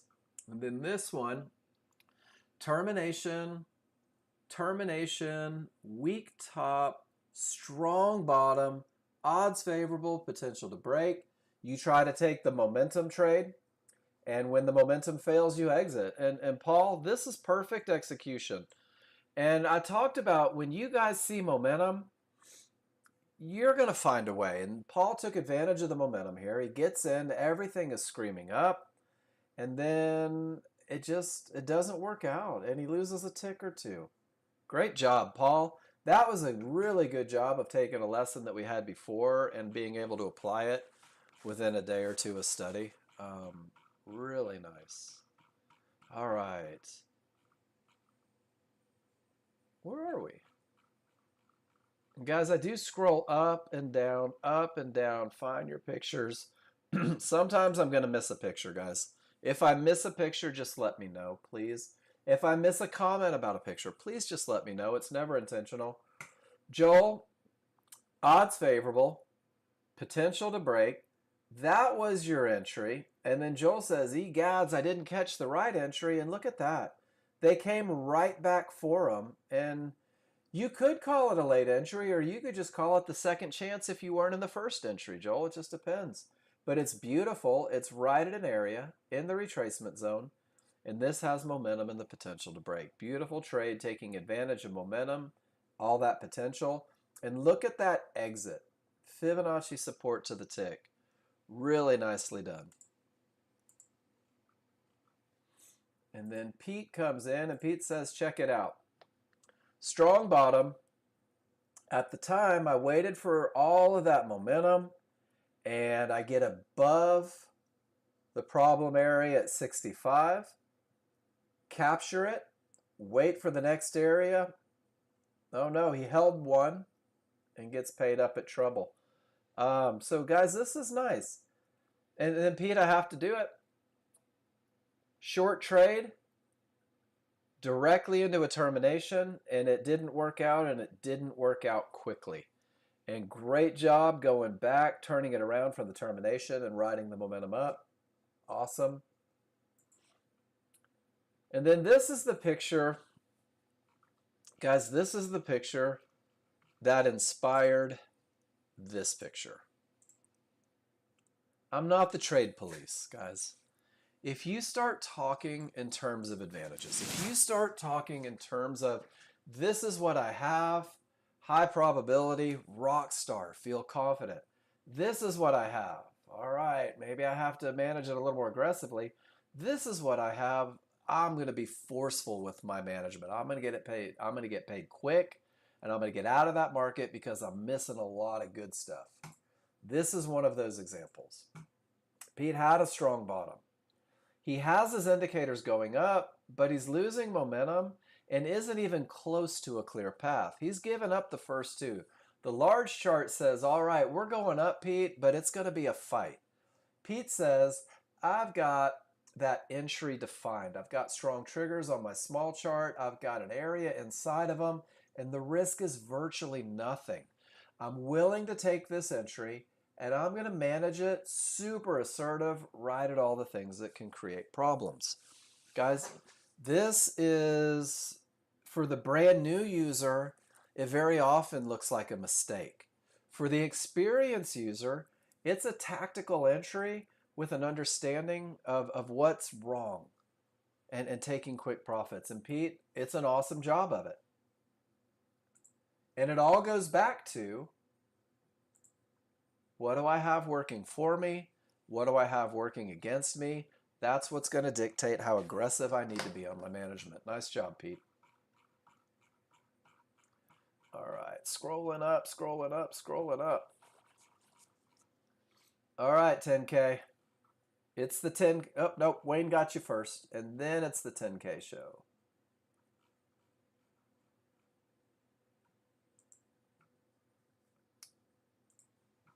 Guys, this is how you study. I love this. Killer entry.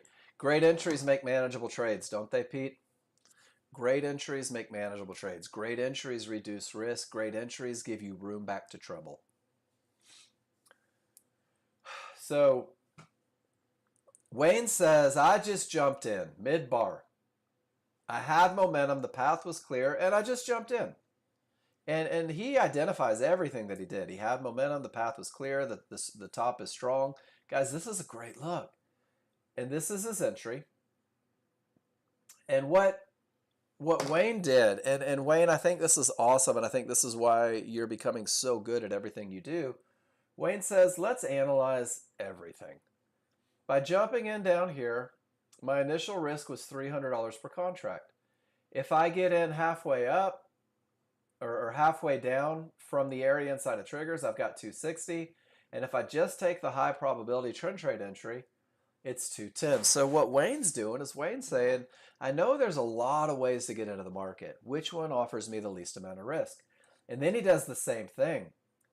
Well, when I just jumped in, my profit potential was lower and my risk was higher. And if I get in after it bounces, my profit potential was lower and my risk was higher. And if I just accept that my best entry comes from the area inside of favorable large triggers, my risk is its absolute lowest and the profit potential is the absolute highest. And guys, I'm telling you right now, not everybody does this level of study.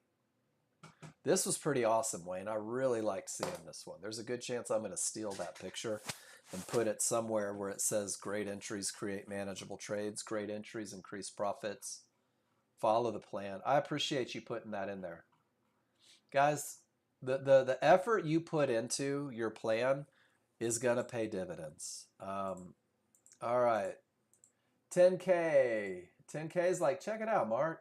I got a lot of them. I want you to see all of them. Can I get a little feedback? And to which I reply, absolutely, 10K. Let's see what you did and why you did it.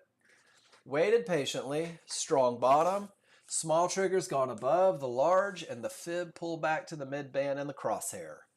Only termination is a divergence on the large chart, so we're taking the trade right here. Didn't touch the second contract, stayed 30 ticks behind it, and it made it to target. So we have momentum. He had the potential to break. He takes the perfect entry. He gets paid quickly where trouble exists, and then just follows it up to the fib on the last one. I mean, this is perfect. You can't do it, 10K. 10K, everything about this is ideal. Great trade, right? So if you're going back and putting this in your spreadsheet, put a gold star next to it. Here, we don't have momentum, but we do have a clear path. There it is. This is being impatient. Large chart says anything can happen. Waited for the small triggers to go blue. That means strong. And above the midband. My mistake is I entered on the reversal bar. It was supposed to be at the midband to the fib and then the next fib. So you jumped in up here. And what did it do? It increased your risk back to the midband, right? You're trading without momentum. You're trading without momentum. You're trading without momentum. And your areas are on the wrong side. You use the reversal bar for entry. I hope it worked out. It's interesting that without momentum, both of your targets are on the other side of trouble. Yeah, if I don't get sick of y'all's charts. I love it. And sometimes we just talk about advantages. So there's your trade. Anything can happen. Clear path. It does pull back to the mid band right there at triggers, and sure enough, that's where it goes. So 10K, you made it to break even due to the late entry, didn't touch to the target, staying the right side. The market told you we were likely to go up. They did fight a little bit, but you're able to capitalize. Large chart said, hey, we're going up. We're coming from a mid band that held the market. You've got room to your targets. 10K, give it a shot. I agree, the entry could have been closer to the area, reduce risk a little bit, but you're trusting that this is a chart that's more likely to go up than down, and it made it so you could hold. Great job.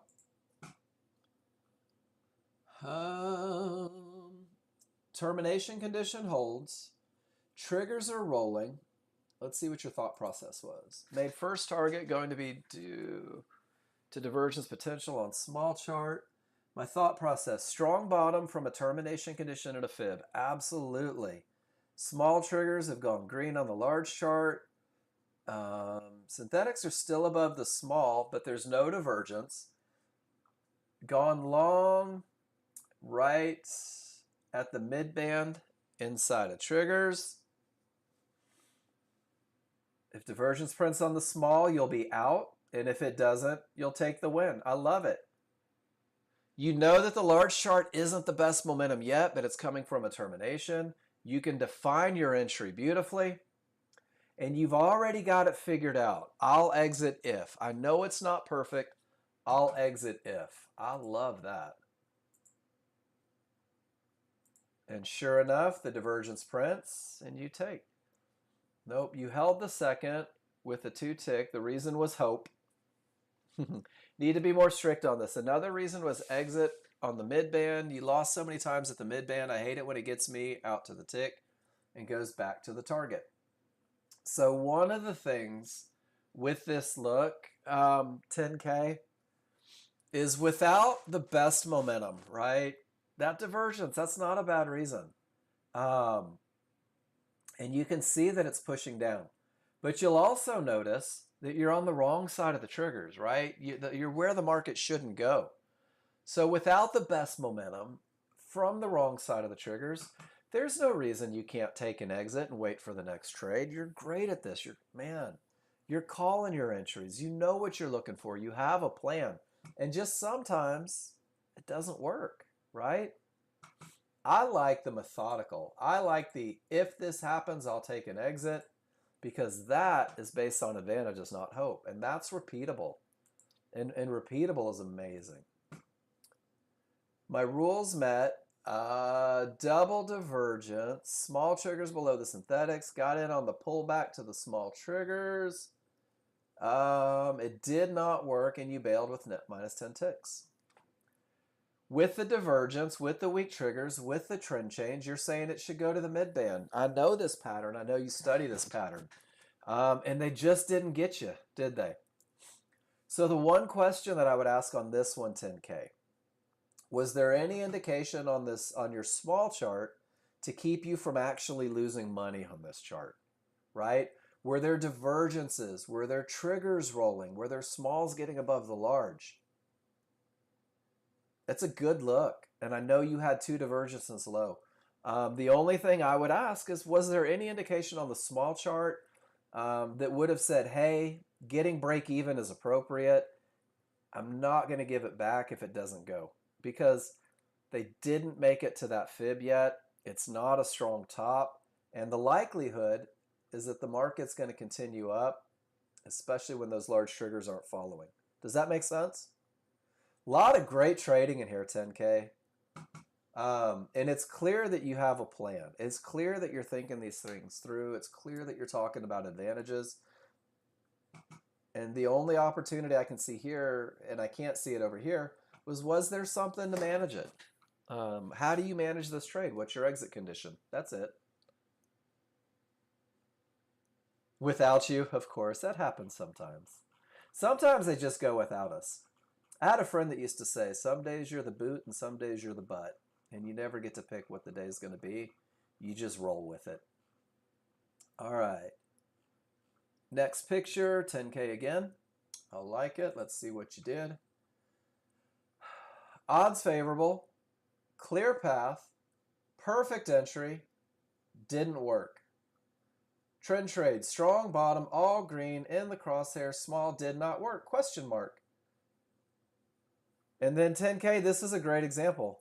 And I do believe, Wayne, have a good one, man. Thanks for being here. I do believe everybody in this room would tell you, I would take this loser with you. I would take this loser with you. I would take that strong triggers, clear path, perfect entry, stop makes sense, exit with you, because it's a pattern that wins more than it loses. You were in at 50, maybe 57.6. And what's cool, 10K, is that 4 or 5 ticks below the triggers is about right here. The only thing I can say about this absolutely perfect execution of an entry is that you may have put just a little extra on there that didn't need to be there in terms of risk. If you're using the 4 to 5 ticks below the triggers, you cut your loss in half on this one. Great trade though. This has everything. And this reminds us that anything that wins 70 to 80% of the time loses 20 to 30. You were thinking 56 stop loss all the way down here?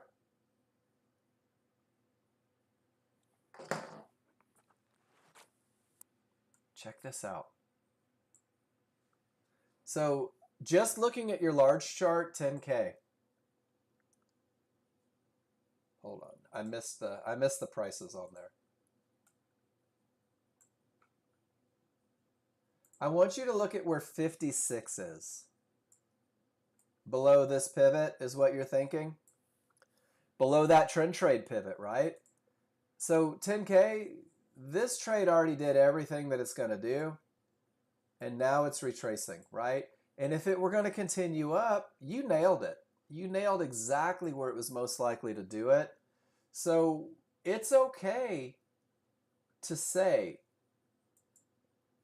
if I were all the way down here, around 56, what's my large chart going to look like? It will have had divergence, and this is what you look for to get to a mid-band, right? That's your trade, divergence from the middle of nowhere, likely to get to the mid-band. You remember that pattern? So if that's your short, why would you hold your long? Just thinking of your plan. If you got a second divergence right here, you would be short to the mid-band per your plan. So why would you hold that? Does that make sense? Sometimes I have to think through these things after the fact when I'm not in the trade. You're thinking, man, I hope it goes up to the next fib. I'll use the last pivot. And what did it end up doing? Did it make it to the mid-band? Maybe with a second lower divergence? Because everything rolled on this chart. I love managing risk and having the least amount of risk. And I think that because you have your entry dialed in so tight, and because your chart reading is so good, when you believe that the next trade is coming, is there any reason you can't take a small loss and re-enter with a reversal bar? Is there any reason you can't take a small loss and re-enter from the bounce when the small triggers roll? You are that good of a chart reader. So I think it makes sense.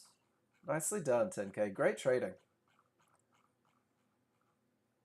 I think management is where we all incorporate hope a little bit. Management's where we all kind of say, man, I sure hope this works out even though my indicators are changing, even though things appear to no longer be as good as they once were. Miss Jen, odds favorable, 3 triggers through. Gap theory, no. This was your gap theory over here. Am I reading this right, Jen? Sorry, we're doing a lot of scrolling. You're talking about the gap theory here, right? Which makes these terminations, reversals, strong bottom, odds favorable, potential to break. I like that you've already looked at those 3 triggers through. Only 2 divergence on a 50-50. You get in. Your stop makes sense. Do we have the after picture? Goes up, hits your first target. and out break even. Take profits, out break even. I don't know what the market did next, but it doesn't look like anything has changed in the trade. But management says get paid, get break even, right? Nicely done, Miss Jen. Following your plan, following your rules, executing per your plan. Nicely done. All right, let's see who's next. Miss Jen again. Same trade. Whoa. Rules still met. Entry. I love it. This one didn't get your 8 ticks, though. Oh, yeah, it did. It got it over here. Third divergence prints, and you stayed in, and then you get out, and then when they hit it, you get out break even. Right on. Nicely done, Miss Jen. Good stop placement where the market shouldn't go. And look at all those fluctuations. Great job. You are in tune with your plan. There's no doubt about it. Odds favorable. Everything says up. You're right at that potential to break. Patience pays off. Perfect entry right at the area inside of triggers. Easy money, 10K. Nicely done. Nicely done. Sid, how you been? Good to see you.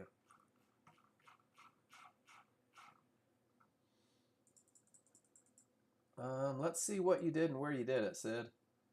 Entered clear path, exited fib support. I love it. So Sid is a part of the crew that says, Mark, when there's momentum and path, when the market is screaming and there's nothing in the way to create a bounce, I'm going to ride that momentum. I'm going to take a quick little snippet, get paid, and wait for the next opportunity. And Sid, you are so consistent with that. Odds favorable, hasn't reached the fib. Odds favorable, hasn't reached the fib. That's the exact same picture. Odds favorable, hasn't reached the fib. Easy money.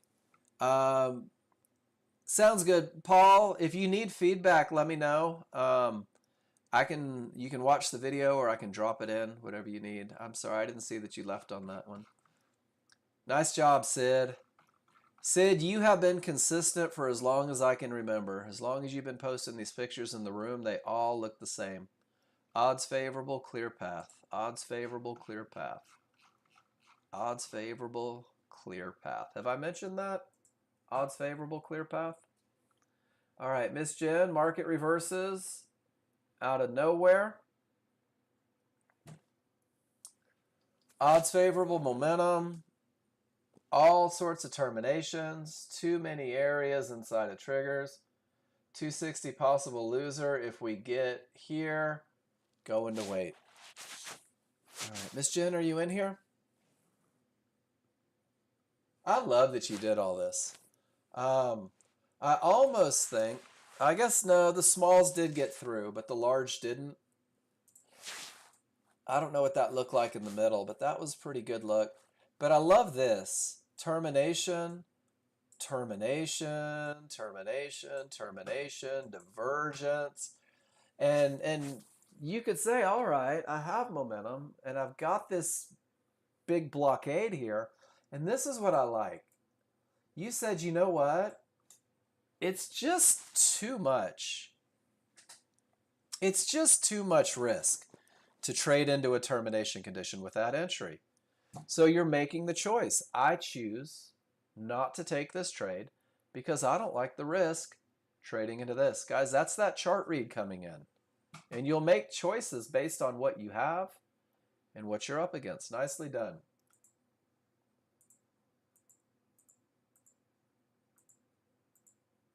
And then Jen, odds favorable from a strong bottom.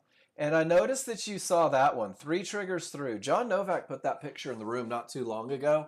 3 triggers through. 3/4 of all your triggers have made it through anything that could create trouble. And that's a pretty good look. More likely to break than not at that point, guys. That's kind of next step in the 50-50.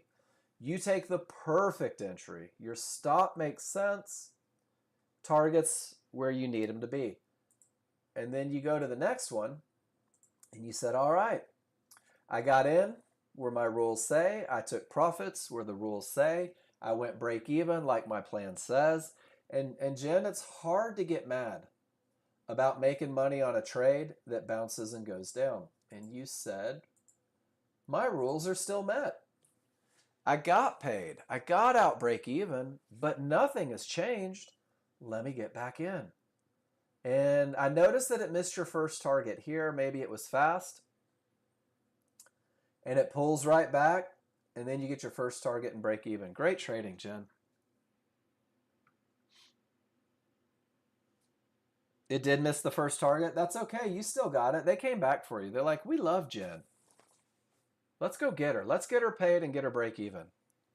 And here's the cool thing, guys, is this is a market that just danced and created all these fluctuations. And Jen was able to get paid twice in the middle of it because she has a plan. Nicely done, Jen. Nicely done. All right, let me see where I'm at. 10K, did I get this one? I think I did. That was that beautiful, perfect, just didn't work trade. And then Pete's. Odds favorable, potential to break. You take the momentum entry, get paid, out when the momentum starts to go. Great job, Pete. Just a quick little snippet based on the potential to break and momentum both charts. Really nicely done. 10K, odds favorable, clear path. Where is your entry? Entry's around 62. I see an exit. See it down here. I don't see your entry. 10:05. Oh, your entry is off screen, it looks like. But with momentum and path, you're able to capitalize. It looks like you added on. Got in, everything says up, and then they get you for the stop. Why does it do that? Just to me, out by a tick. I even stayed 2 ticks below the last reversal bar. Shot exactly to the fib. Let me know, please. All right. You want to know why this happens? I'm going to tell you. Because someone who isn't you that has more money made it go down. That's it. That's it.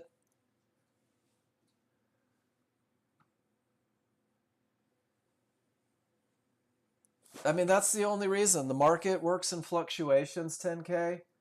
But let me give you one little bit of language. One little bit of language.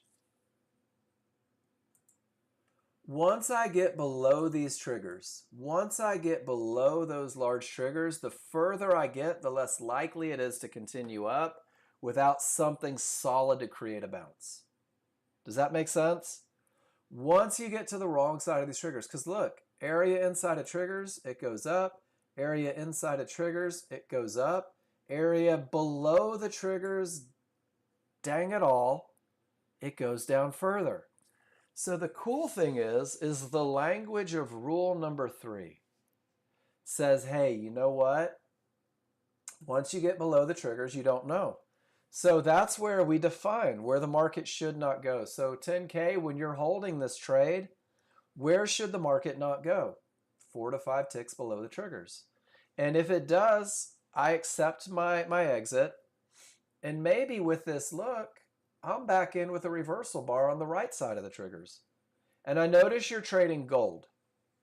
And gold is temperamental. Gold is notorious for overrunning areas. It takes a little time. It takes a little patience. I personally don't trade gold, but I can use the language from rule number 3. Oh, is this RTY then? I don't know. It might be the Russell. Sorry. It's the Russell. Gold is usually in the 2000s. That's why it has been lately. But you can use that language from rule number 3, area inside of triggers, to define where the market shouldn't go. And again, I'm going to say it. Hold on one second. Excuse me, YouTubers.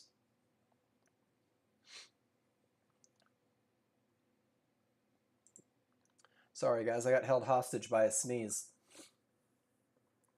You're so good at what you do, and believe that when this doesn't give you what you need, you'll find another way to get in. Thank you, Kev. You'll find a way to get in. If you watch the YouTube video, you're going to hear it full force. It's a great entry. It's an awesome add-on, and you get to decide how much you're willing to give back. That's the cool thing, is you're in control of whether you lose a couple ticks or whether you just exit because there's no areas inside of those triggers and you say, man, with this look and nothing to bounce from, I'll just get paid up here and wait for the next entry. And that's management, guys. Management plans grow, but management plans typically grow from the trades that you take, from the annotations that you make, from the study that you put in. And you're on a great path, 10K. You're writing lots, but the market is going to take from you every now and then for absolutely no reason. It's just a fact. It just happens. And this is a kind of a good example. So check this out, 10K. He had odds favorable, right? And it pushes way below everything. And Paul says, everything still says up. Everything is still railing up. It's not a strong top. I don't have to get in and hope. I'll catch it on the way back up. And maybe this is something that you can incorporate into your management. If you were in a long trade down here, you could say, all right, I'll exit here. But because my large chart still says go, I'm totally cool getting back in. And Paul, if you're listening to YouTube, great patience on the entry. And then great job rolling up through it. Nicely done. Management, I think, is the hard part, guys. I think management is the part that makes you have to fight that little devil on your shoulder that tells you, hey, there's more money to be made, or that devil on your shoulder that says, hey, what happens if this loses? What are you going to do? And by keeping it really mechanical, it works out. All right, it's the Trina show. I wanted to give you a fresh slate here, Miss Trina. So let's see what we have. Strong top. No triggers through termination that reverses the market. Odds favorable. Wide triggers. And I like it, but let's look at it down here. 50-50. Price hadn't quite cleared. There is a divergence. And you enter, and it pulls up. Gives you a beautiful reversal bar, and then the area ultimately doesn't break. And you took a shot with momentum at breaking the area, and it didn't. I like everything about it, Miss Trina. You had enough advantages to feel like that shot was worth it. Your stops make sense. And then just to reiterate what we said earlier, sometimes they don't win. But you did a great job of understanding where your advantage was gone instead of creating a bigger loser. Really nicely done. And then once again, odds favorable, potential to break. It changed. Trina, are you in here? This is one of the things that, and I know there's a reason in the programming. The color of the fib doesn't determine whether it's broken, and you'll see this every now and then. It's trigger location. So you are absolutely, definitely in a 50-50 scenario. We did it once in the room where when I took the picture, if you go back to the very basics, right? If I make that fib hot pink, you would say, oh, it's not broken, the triggers. Does that make sense, everybody? Make it hot pink and you're like, okay, that area is not broken. But Trina, if you're looking for a trade, that's when you say, oh, it's blue, I must have a clear path. And I know because I've done it a million times. And that's why when we talk about those terminations, we say, okay, let's let the triggers tell the story. So it's a great potential to break. All the momentum is there. Beautiful entry. You knew where your stop went and you still made money.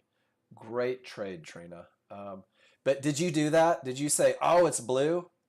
Rock star. Yeah, I've done it.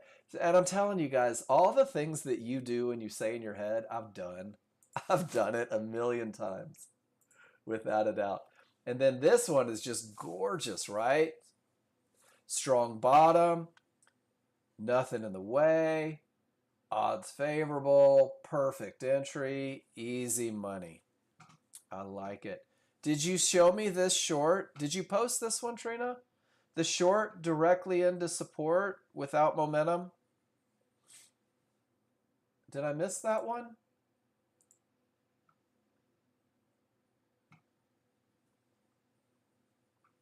Strong top, odds favorable, room to targets. Missed your entry, got in late, that's okay. And then when it hit that fib, you give a little bit back. Has anyone ever mentioned to you, Trina, that I see everything? I'd love to see that trade. I'd love to hear the logic behind it. Okay. Were you hoping to get paid on it when you took it? Or did you accidentally hit sell and it took you a full bar's worth to decide it was a mistake? It's okay. You don't have to. You didn't have momentum or path, and there definitely wasn't an area inside of triggers. But you may have had a reason, right? If you had done it up here, Miss Trina, gap theory all day long, right? Price hits resistance, large triggers don't follow. And maybe you thought that's what you were doing. Fear of missing out. No problem. And you don't have to, guys, and I'm not going to make you. But I believe that discussing these, talking through these, looking at them, identifying what the challenges are, what happens is it begins to cement it in your brain and you become less likely to take that trade because you remember it and you talked about it and you annotated it and you told yourself, hey, this is why maybe this isn't my highest chance of success. Does that make sense? So you did it, right? Anything can happen. Into the termination, and you took the entry here, even though two diversions is a term. So I'll tell you exactly what you were thinking, Miss Trina. And tell me if I'm wrong, because I think what I see might help you feel a little better about what you saw. Why is that so small? Hold on.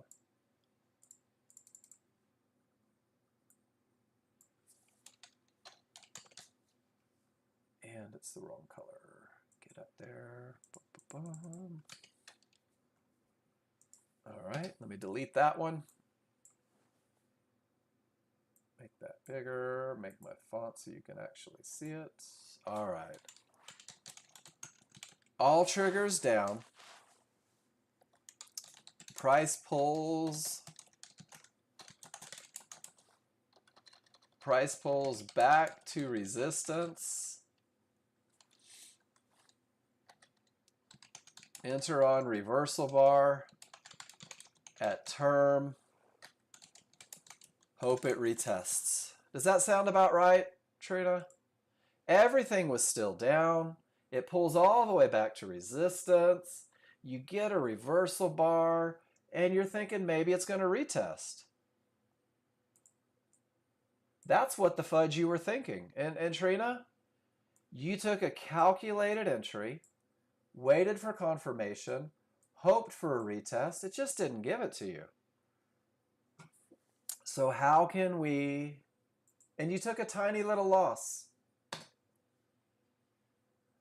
Trina, I don't think that's as bad as you thought it was, right? You knew what you were getting into.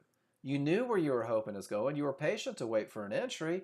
It just didn't work out. It just didn't work out. You gave it the best chance. Is there a way to give it a better chance? Maybe a close on the other side of these fastest triggers. Does that make sense? Because when you close on the other side of the triggers, that's typically where you see those bigger pushes the other way. So you took an awesome read and you took a calculated risk and we're able to just say, hey, maybe that close on the other side gives you a little bit higher chance of finding that retest. Sorry, I know you needed to be beat up for that, but I just can't do it. I don't think that it's a horrible thing. I think it's a great chart read. I just think it didn't work out. Nicely done, Miss Trina. Sorry to be so mean. All right, Miss Cindy. Okay, I will. Let me get through Cindy's and then I got you. And I've got the perfect picture for you for it. Cindy says, I've got momentum from a strong bottom, but I know that I'm trading directly into a termination condition.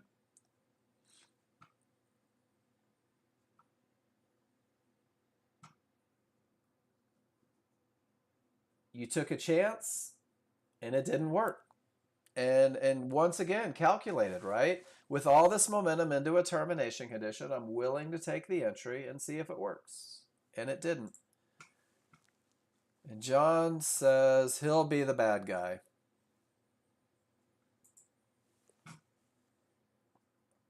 Fibs hold, no triggers through. Stop thinking short now. Amen. I agree 100%. Small chart says pivot stop out, double divergence, don't go short. I agree 100%. Millions of dollars lost on the wrong side of the triggers. Triggers up strong, financial suicide. So let me talk about what I was talking about, Miss Trina. Let me give you a picture to look at. When I say close on the other side,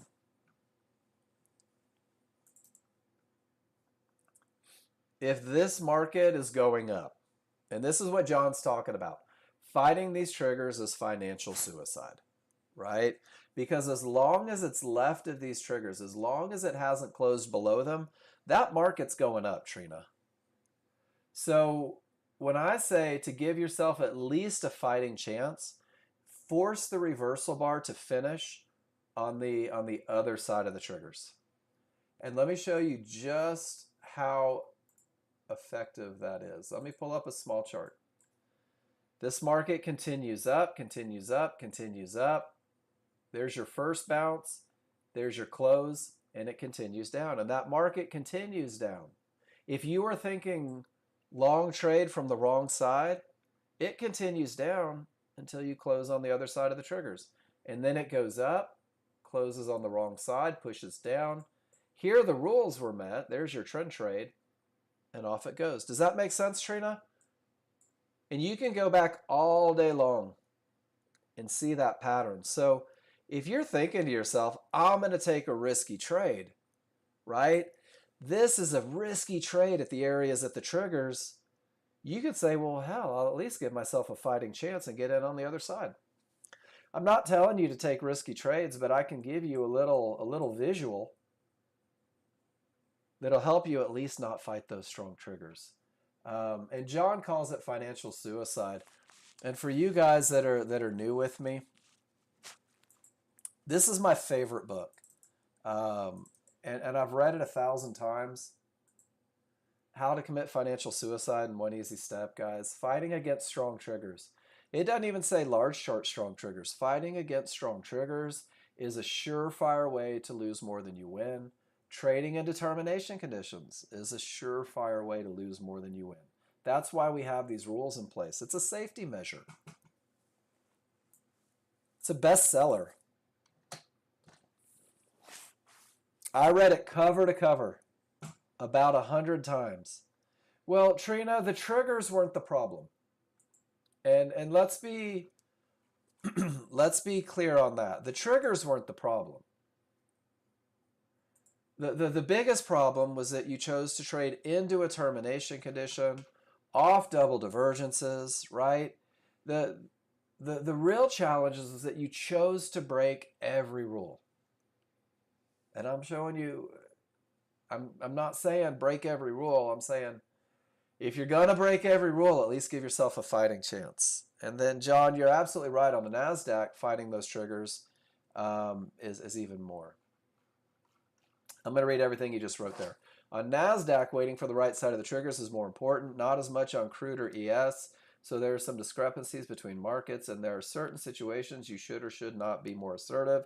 This is why you will not be super trader in 10 days. It's a long-term process that takes much less time than a bachelor's degree. Amen.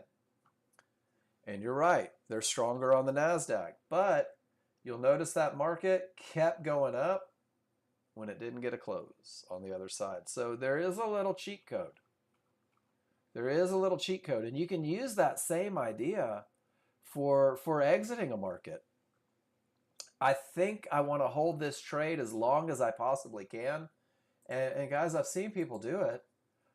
I'll stay in this trade until I get a close on the wrong side of the triggers. We did this for grins one day in the room where, well, we're not there now, where we literally just jumped in with momentum and we held it until it closed on the wrong side. And one day it was like a $700 trade. It just never closed. We caught a runner. And that doesn't always happen, but it can. All right. Termination is hard because if strong, you want to trade through the lines hoping you are the magical breakout master, but most of the time you will lose. Unless the trend is screaming and it's obvious, nothing is ever obvious to new users, you will lose 80% of the time. The way we designed terminations was to stop the small chart trend trades, but larger trend may stay intact, usually from mid-bands. So if lines hit, not 2 but 3 preferred, 4 through is the best, no line for longs. And guys, this is the gentleman that wrote the software. And he created this rule. And I'll tell you what, John Novak, you probably have, what, about 50,000 pictures on your computer? There's a lot of study that goes into this. And guys, we've gone through the heartache for you, so you don't have to.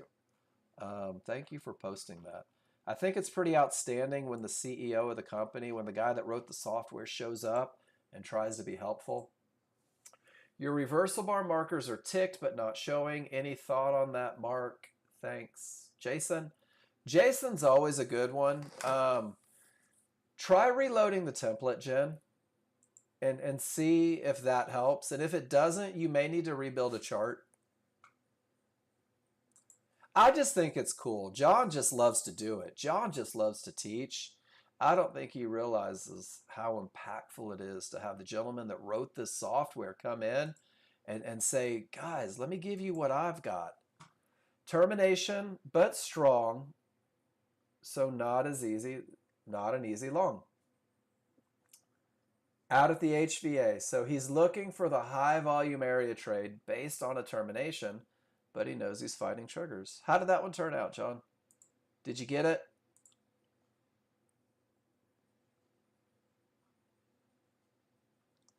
It's the same for all of us. It is. Nope, slaughtered. Don't fight strong triggers. Strong triggers win. Read the book. I love it. All right, Pete. Strong bottom. Triggers rolled. So it's odds favorable here, right, Pete? But it's not odds favorable where you're looking. Continued up. Effed up the small triggers. So momentum, but not odds favorable. So everything is going up from a termination. And Pete can't take the momentum trade without momentum. But then you can take the trend trade and nice recovery. And this is one of the great things John used to say to me when I was learning momentum trades. And he would say, Mark, how can you take a momentum trade if both of your charts don't have momentum? Right? Maybe one has it, but Pete, when it fails, great recognition, awesome long. And there's the aftermath. Strong triggers for the win. Cav, have a great afternoon, man. Always love seeing you in here. So, guys, that's all the pictures. We made it through all the pictures. Let's do a large chart read real quick. Play along. Guys, does this market say up or down based on the background color? What do you think? I say up. Does anyone disagree? I don't know why that's 1980s 8-bit. We'll go Arial. I see up. So once I see up, I got to say, do I have strong triggers? Well, my small triggers are down, but my large triggers are up, and I'm inclined to say, no, the colors don't match. That's not my best momentum look. And here's the beauty, is if I decide to go to clear path anyway, to see if I want to take a chance, I don't have a clear path up, and I also don't have a clear path down, and I don't have momentum either way. Do you guys see how it's okay to sit tight, to wait, to see what happens, instead of trying to hope? That's where the large chart comes in, guys. This is where the large chart saves bacon. Look what the small chart's doing right in that area. It blows through this one, it blows through that one, it blows through this one, and it's in the process of blowing through that one. Large chart always leads the way, guys. So the S&P says, hey, calm it, nothing to do. Whoops. That is my untitled workspace. What does crude oil say? Whoops, I just opened up the NASDAQ. That's not what I wanted. There we go. Crude oil says, all of my triggers are up, and there's absolutely nothing in the way, but it's not the best momentum. There's Pete's long right there. Every trigger above support, if price reaches support, support's likely to stop and reverse the market. It's not a coincidence that that's where Pete entered with all indicators up. Is it a clear path? Absolutely not. But when everything is going up, and look what your large triggers told you the whole way. Up, up, up. We tried the retracement and the large trigger is still set up. And every indicator's going up. And Pete says from a weak top, those guys are probably looking for 63, 66.31. This is what John Novak calls unfinished business. When it's not a termination that creates the push, gets right to the midband area, nothing blinks. Pete caught the continuation of the trend. Did it really nice too, Pete. And patterns tell us that the large crowd knows about these fibs. And look at this. Weak top, right to support, hits the fib and bounces. Weak top, right to the support and midband. They do fight, but they make the fib. Trend resumption. No, don't change it. Don't change it. Weak top, right to the midband, right to fibs. Continues up. Right off the fib, and it blows through the midband. It goes all the way down to support. Weak top, it does go a little bit, and then it continues up. No, that was a weak top. Weak top, midband, continuation and fight. I love this, guys. This is a pattern. Strong top, that's where the reversal started. Strong bottom, that's where the reversal started. Weak top, mid-band fights, but the sellers take over and push. Trailing profit stop cost you another ticks. Did it cost you, Pete? Or consistently over time, is it keeping you from giving it back? Because I've seen your trailing profit stop save you a lot of money. Posted in this room. But it's hard. It is so hard to not get caught in the one trade moment, right? Oh, this one time it cost me 10 ticks. I'm going to change my plan. And Pete, that's where it does this on you. And you're like, crap, I should have just kept my plan. Restaurant I worked at for years. It is hard to watch them when they keep going, right? Here, let's test the above the triggers, above the triggers. This is where you guys just jump in so much. Everything says up, the momentum is strong. Can I just jump in and make 80 bucks a contract? When does that move over? If I get a close on the wrong side of the triggers. Guys, this isn't a trade that I teach. This isn't a trade that I have a checklist for. This is me saying I've got momentum and absolutely nothing in the way. Let's see what happens. A lot of you take these trades. And you're so good at getting into them, but you're so bad at getting out of them. So we can use Fibonacci for a target, or we can use a close on the wrong side of the triggers. But you guys see how, and Trina, this is a good one for you. Let's see when this market starts going down. I'm going to put the target way up here, out of the way. So let's see, when do we get the first indication of down instead of up? We're going to force it to close on the other side of the triggers. Guys, I'm not saying this is a trade. This is me just jumping in arbitrarily. Trina, this is a good study on what happens. And it hasn't done it yet. It's tried to, but it hasn't done it yet. This is fun. We do this every now and then, and sometimes it closes instantly, and the lesson is like, okay, there it was. And sometimes you get these fluctuations, and then it runs, and you're like, oh, there might be something to this. All right, so there's the down bar. That was our loss of momentum. And let's see what it does, just for grins. And Trina, this is where they're going to give you one and then resume, right? Because I'm trying to show an idea. But that's the first sign that momentum is slowing. And it may go up, but that's the fight from the small users. So we'll see what happens. And yeah, that's just them hating on Mark today in a live arena. It happens sometimes, doesn't it?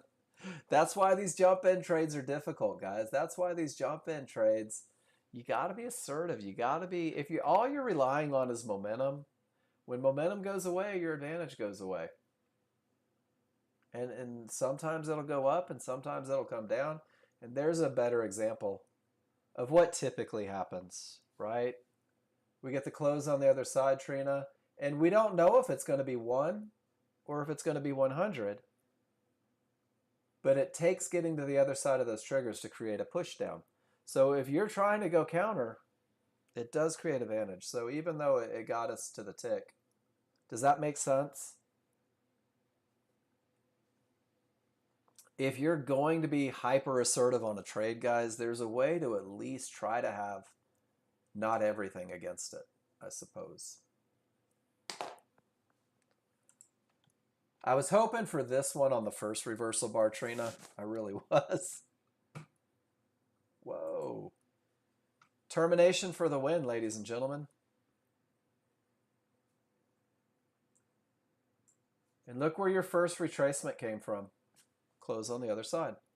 Termination for the win. Odds favorable momentum. Directly into a fib, and it stopped it and dropped it right to Fibonacci support.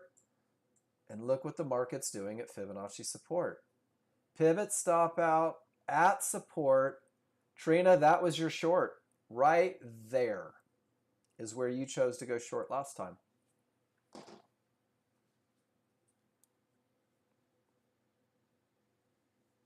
Same look. So on oil, that was a pullback. There is no should, Jared. There's never a should. You're saying it should go back to 65, hold on, 65.92? I'm looking at the S&P. Hold on. Well, you said should go back to 65.92-ish. Hold on, let me pull up crude.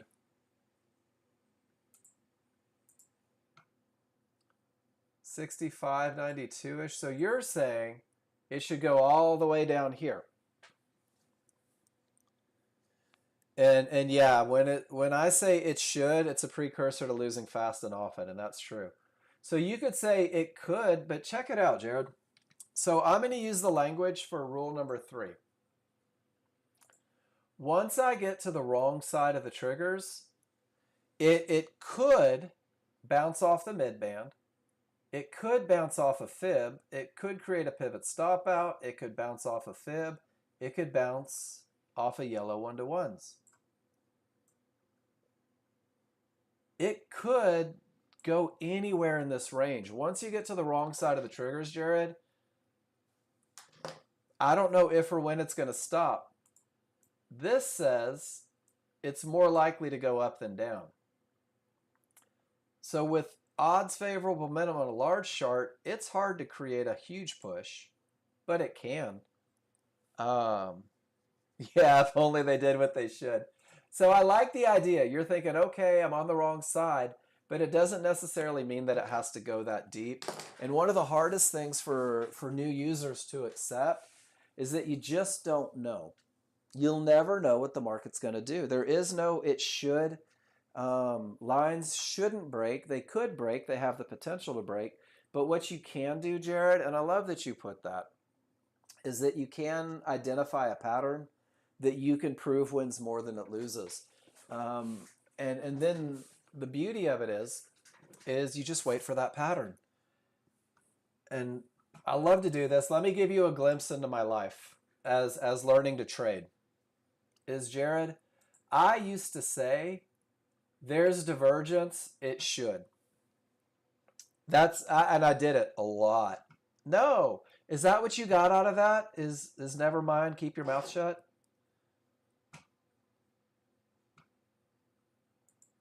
I used to say it should and go short, and then I'd lose. No, what I'm telling you, Jared, is you just opened the door for an outstanding lesson.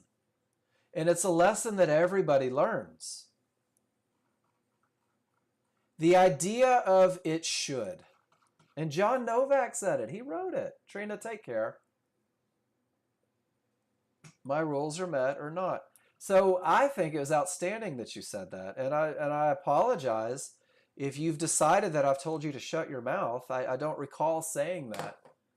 What I recall saying is that it could go to any of these places and the advantage isn't there. So there's not a trade because the rules aren't met, because we're on the wrong side of the triggers. This look says it should have gone up to 63.31 if you were using should. Odds favorable clear path is more likely to hit that than it was to hit this, but it still hit that. So chart reading calls for some it should based on XYZ. Just can't let should influence you to break the rules.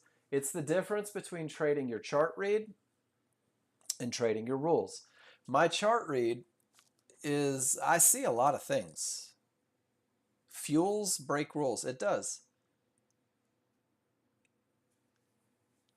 It rhymes, so you know that it's true.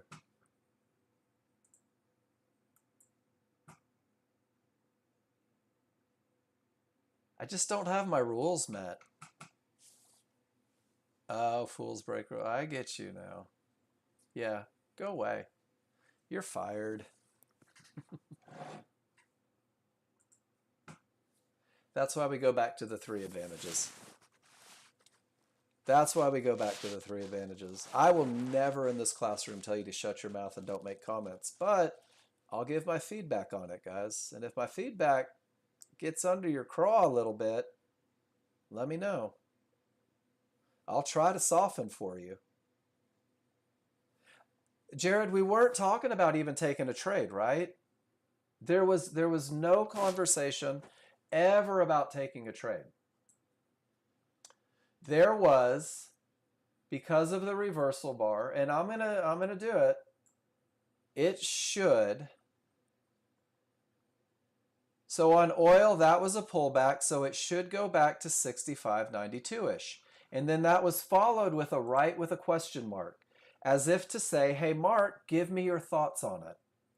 And I gave you my thoughts on it. And my thoughts is that there isn't a it should. There's always an it could, but there's not an it should, because it should leads to people breaking rules.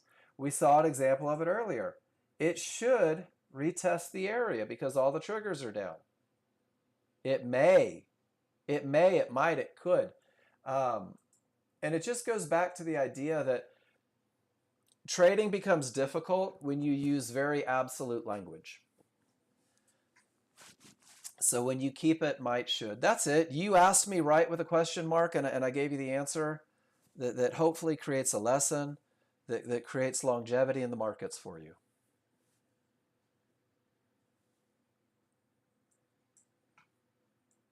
And you didn't say take a trade. So there was nothing to do with rules. It was just a chart read. My job's to help with the chart reads. All right, guys. What else do you want to talk about? Let's turn the page. Let's turn the page.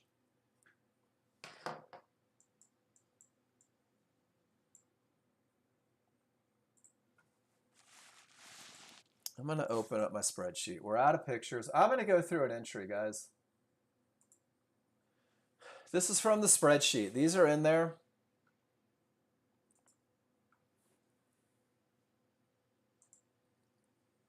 John, why you hate different size accounts. If you trade a small one and fail, the larger charts may not, which leads you to have open positions you may forget about.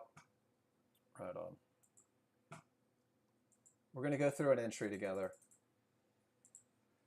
Because Miss Jess, I know that you, or Miss Kathy, sorry, I know that you were working on entries, right? Talking about accuracy. So I wanted to throw one in there. I wanted to do a little extra today. Rules met on the large chart. Strong triggers, clear path. And guys, this is in the spreadsheet that I give you every day under the entry sequences for both. So once my rules are met on the large chart, the first thing to do is wait for the reversal bar. And the reversal bar signals the beginning of the pullback, that retracement, that tiny push counter to everything over here. Once I get the reversal bar, I can define where the market is most likely to retrace using the large triggers from the top to the bottom. And this is where those up bars are most likely to return, not guaranteed, just most likely. But triggers aren't what I'm looking for entries. We're looking for the areas inside of triggers. So step 3 is to create that window of opportunity from the lowest point of resistance to the highest point of resistance inside all caps of those favorable large triggers. And resistance can be red Fibonacci, magenta midbands, yellow 1-to-1s, and your windows from the closest resistance to the furthest resistance. Since these are outside of the triggers, they're not part of the equation, you'll get to the point with a little bit of study where you trust, whoops, that was the wrong direction, that this is where the bounce is most likely to occur, that this is where the continuation is most likely to happen, and you activate a limit order 1 to 2 ticks below the lowest point and pray, because you've done all you can do. The only thing you're ever in charge of is whether or not the rules are met. You have zero influence on the outcome. But if they come get you and you find yourself in the market, you're in a short trade with odds favorable momentum. You're in a short trade with no terminations and from that area where the market was most likely to continue. So this is what we focus on so heavily. And this is what gets us into the market, is the idea that momentum and path and a small chart fight. So that's in the spreadsheet. And again, you can go back and you can study tails. And this is one of those cool examples. And I like this one.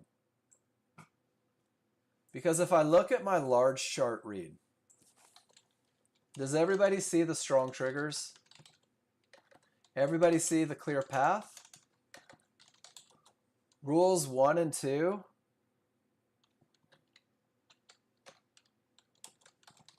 are met.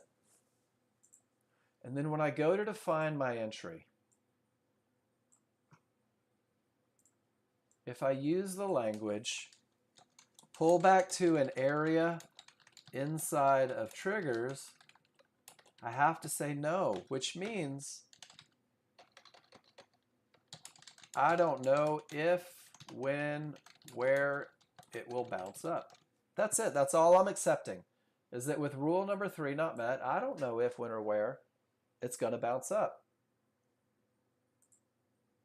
And that's kind of exactly where we're at. We're on the wrong side and it's doing the dance, even though the large chart says up. So entries take a while. Entries really do. Entries take a while. But it's just a flow chart. If I have this, then I'll look for that. And if I have that, then I'll look for this. And if you really start to embrace language, if you really start to embrace the idea that the words describing your rules met, they really do come back and pay dividends, because not having the language correct keeps you out of a loser. And avoidable losses are where those drawdowns tend to happen.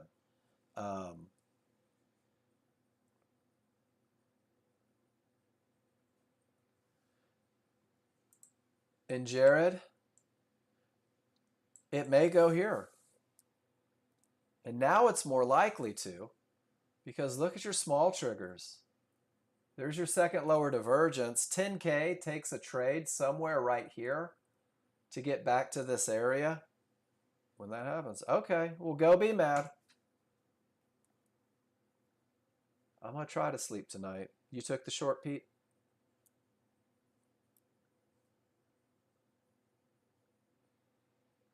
Right on. It's just patterns.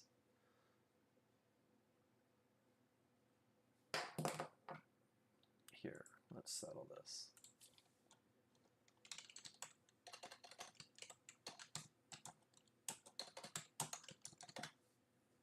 The original Magic 8 Ball.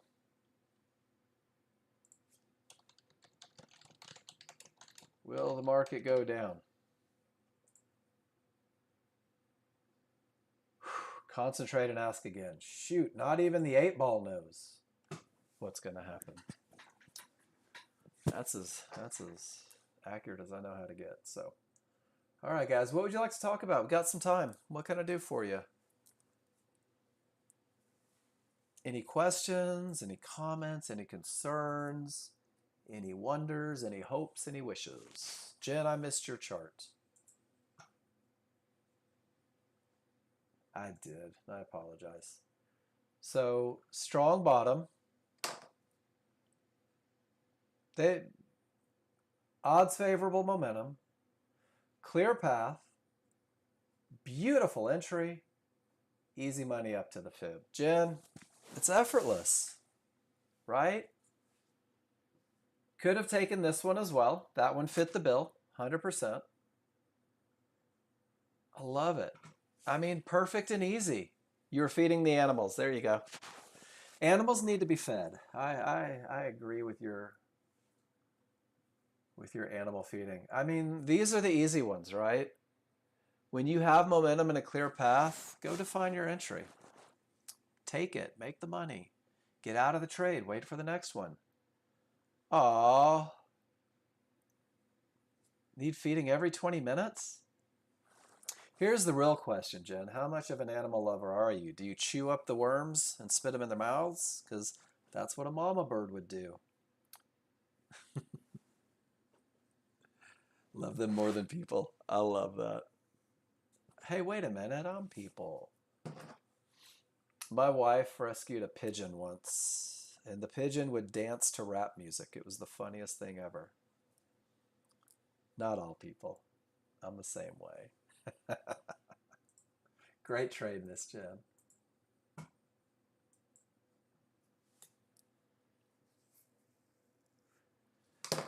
Good day today. Good lessons. Jen, there's your long. Right to the fibs. And they're trying to break. And then Jen replying to you, John, I don't know if you saw it, you have to be patient. And then they appear. The cool thing is, and I guess this is why we talk about rules so much, is if you make a couple $100 here and you make a few hundred here, right?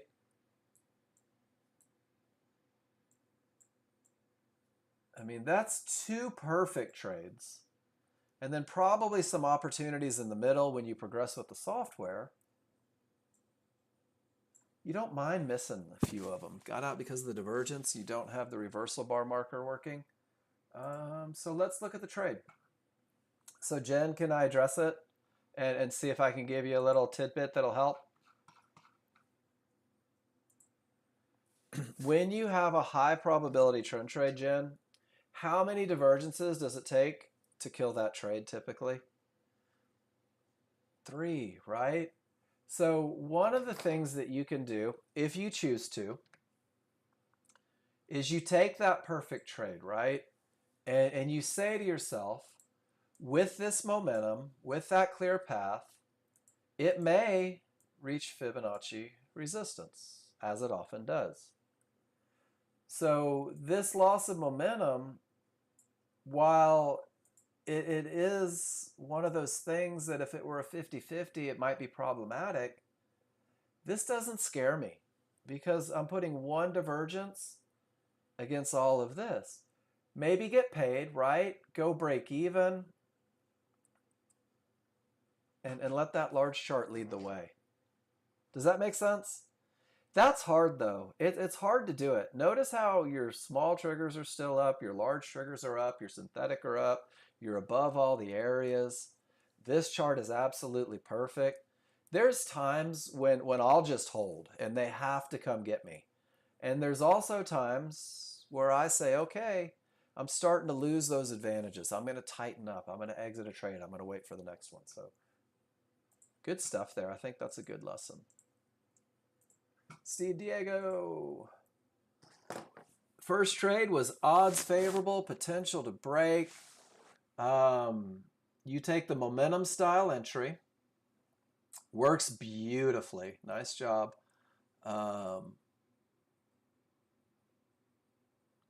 then odds favorable, potential to break. The divergence prints, and this is one of the things that can create that push down. Absolutely perfect entry. Stop makes sense, and it just doesn't work. And that happens sometimes. Not a high probability trend trade, though. It's a medium probability trade because your path isn't clear yet. Does that make sense, Steve? Concentrated on the 5-1 entry. Missed elephant on the chart. By the time you entered, price was below the big fat fib, 65.85. You were going directly into the fib on the 13.2 and 5-1. You were, but you were going in with the potential. You were going in with the potential for it to go up, all of that, and then that potential starts to go away. I mean, you high ticked it. Beautiful. And that's a great entry, and your stop makes sense. But it was a medium probability trade, and it just didn't work out. They pushed a little lower. They had some work to do, and the sellers were testing the water. The second dot right here, that's your exit, right? Oh, okay. That's the second high probability. Cool. I missed that little line. You are below the fib, Steve, but why are you taking this trade? You're taking it because that momentum and that strong bottom says that it has the potential to break, right? So you're entering based on the potential of these fibs to break because of all this momentum. That means that you may end up getting in. Hey, have a good one, Risky. Always good having you in here. You're entering based on that potential. So there is the chance that you're going to get in below it. That's okay on a 50-50 trade.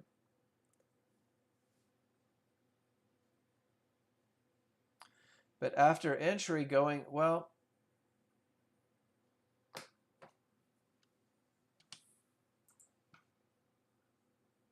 all right. So the large triggers are below, the small triggers are above, and you have strong triggers. Potential for this area to break. That's all it is, Steve. That's what a 50-50 is. A 50-50 is saying because of the velocity of the move up, I'm hoping this area breaks. I don't care if you get in here, if you get in here, if you get in here.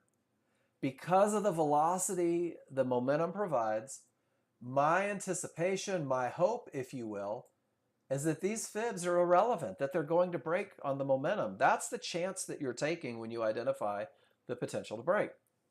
So very often, when there's multiple, you may get in below it. But you're saying, I'm in here. I like this conversation. You're saying that I'm in here, but because of this, all of this has the potential to break. Does that make sense? You are below it, but you're below it with the potential to break, if you will. Now, the other side of that is if you traded directly into support without that potential to break, you don't want to trade directly into that fib. Look what happens, right? But with the potential to break, you may find an entry on the wrong side. That's a pretty good lesson. This is the same thing right here, trading the potential to break. This one happened to come right from it. Let's see if we can find one where that potential made it look a little weird. And maybe not. without a lot of scrolling. So this trade, okay, this is a good example. This trade, Steve, could have come from the one-to-ones. If it had pushed lower, even the entry below, because of the potential. I like it. These are things that I don't always think about. So when you guys drop that in the room, I think it makes for a better room, and I appreciate it. Pete, technically it's not a strong top. It didn't hit. But with the triggers rolling, with odds favorable momentum, you take a quick little snippet based on momentum. And this is where you kind of have to make those judgment calls. Did I miss them, Steve, or are you going to post them?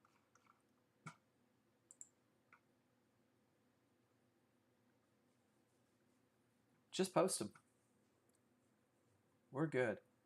And then this is that judgment call, Pete. You are 3 ticks away from it. So technically it's not hit, but then you get 2 divergences, the lower divergence, the full roll. Posted with first 2 trades.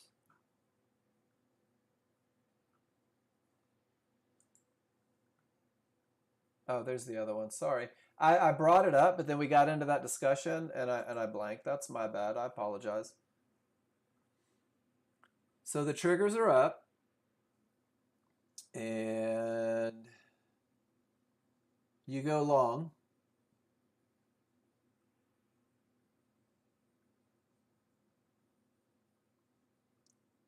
And it doesn't hit your target. And you add on the wrong side of the triggers and you get paid. Awesome. So why? Why did you go long? That would be the question, right? I can say, hey, look, everything's green. You went long. It worked out. But I like to ask, why? Why did you go long? You don't have odds favorable momentum. You don't even have momentum here. So it can't really be a momentum trade, right? So when we're talking about the potential to break, the potential typically comes from momentum. And you're above it, and all your triggers are above here. So this was your problem, and you got above it. Love it. That was a potential entry from support. You let everything get above the problem here. So essentially, I've got every trigger going up. I'm just going to try to go up with it, right? Does that make sense? Is that what you saw? Everything's going up from the termination. I'm going to go up with it. Cool. Divergence prints. Momentum is lost. No areas inside to create a bounce. And you decided to go up again. That's cool, right? What made you decide to enter 2 ticks above a midband, not inside? Was it because of odds favorable and clear path? Perfect. 2 advantages. Large chart says more up, more likely than not. You chose to re-enter to midband. That's cool. I love it. You get out just below the divergence when you don't have areas inside of triggers. So the reason that I go through this, Steve, I can look at your chart all day long and know what you did, right? When you're finding success, Miss Kathy, have an amazing afternoon. I'll see you tomorrow, I hope. One of the reasons I ask you guys to annotate charts, guys, it's not for me. I can read your charts all day long. I know exactly what you're looking at. I know exactly why you're doing it. My goal is that you know why you're doing it. Why are you taking this trade? Can you repeat this trade? Is this something that you can look at and say, every time this happens, this is what I'm going to do. This is how I'm going to manage it. This is what I'm willing to sit through. This is what I'm not willing to sit through, because that's a trading plan. And that's the goal. Steve, everything set up, you went up with it. It's perfect. But if it's not a momentum trade, right, and it's not a trend trade, and it's not an HVA trade, what management plan did you go to manage it? That would be my question. If if I can't name the advantages that got me in, how do I name when those advantages are gone to get me out? And I think you have a good idea of exactly why you did what you did. But because this is an educational room and because I don't want people to just show me two add-ons, well, I know, I see it. I see your two add-ons, right? And I know that it's too long. I can see that it's too long. In an educational atmosphere, I love the whys because the whys create repeatability. The whys create a recipe for success long term. Okay, you saw John's 3 triggers above post.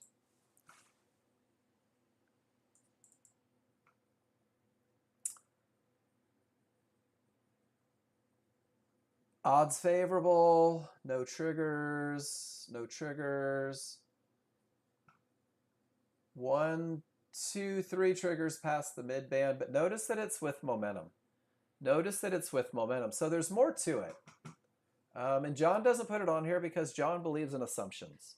John believes that you guys are going to look at this and assume that with the strong triggers, that mid band is okay to trade from, right? Notice that he doesn't talk about the 1-to-1s with only 2 triggers through it. Notice that he doesn't talk about, I don't even know what market this is. I think this is the NASDAQ. Right? He doesn't talk about the momentum. He doesn't talk about the momentum. No triggers is a termination for sure. 4 triggers is perfect. So that 3 triggers when you're talking about the potential to break. That's a good example right here. See the momentum, Steve? There's that 3rd trigger.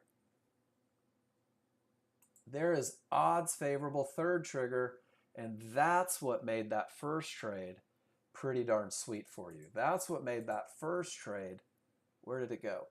Right here, a good shot to have the potential. 3rd trade used.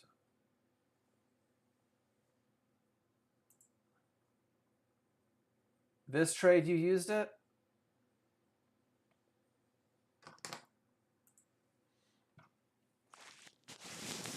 Your 3rd trade, price was up here at 66.13. There were every trigger line you had was above trouble, right? So you may not have used it. You had a clear path 100%. You weren't worried about areas breaking. You had already cleared them all. And you had also cleared them all over here as well. You let price get above it, but your smalls hadn't gotten north yet. This is one of the great things about education, guys, is you take these pictures and you get a little feedback and you hear things and you come back and you see things that maybe you didn't see in the moment.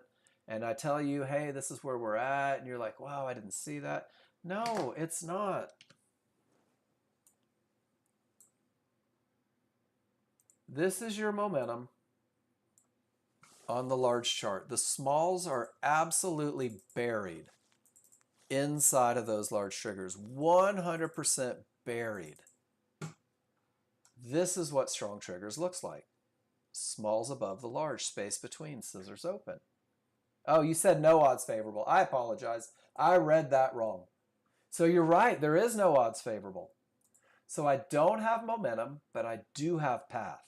I have every indication that the market is more likely to go up than down. I'm going to take an entry. I'm going to let it get above this magenta line that could create a bounce. And if it does, with a clear path, with all my indicators green, I'll take a shot. And it's a beautiful shot. It's a beautiful trade. I hope it doesn't sound like I'm knocking the trade. I'm not. But I want to have an idea. How do I repeat it? How do I make it happen again?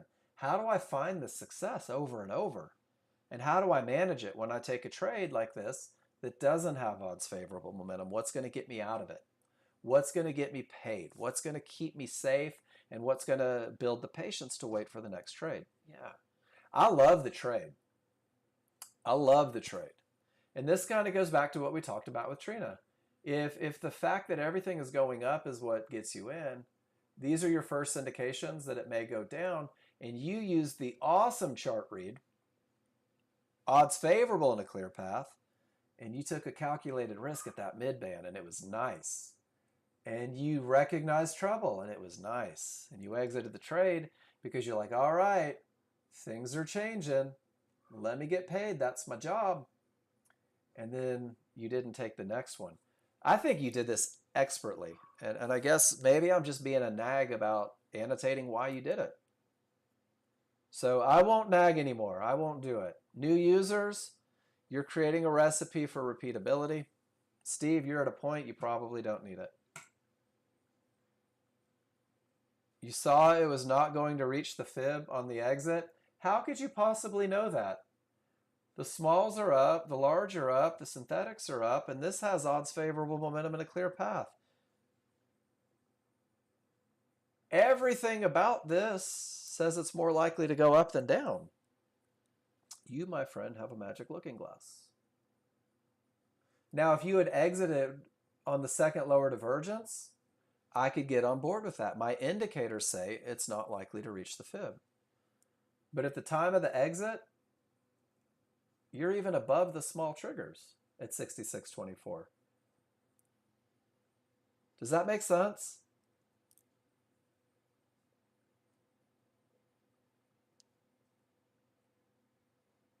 Well, one divergence with odds favorable momentum and a clear path doesn't scare me. That is one tiny little loss of momentum versus the best momentum I could ever hope for.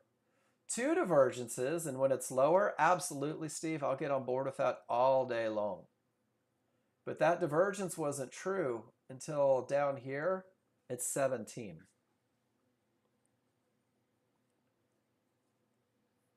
So one divergence says, all right, there might be a slowdown. Two divergences says, yeah, things might be pushing a little lower, without a doubt. You just got in somewhere between the first divergence and the second divergence, and you said this, I'm assuming this is an indication of a slowdown. I'll just get paid there and not worry about it. I'll find the next trade. That's why I like the management so much. I didn't know it wasn't going to go to the fib, but I knew where the problems were probably going to happen if it didn't. So I just assume I'll get paid. I'll get paid, I'll come back, I'll find the next one. And you did that expertly. Awesome job on it.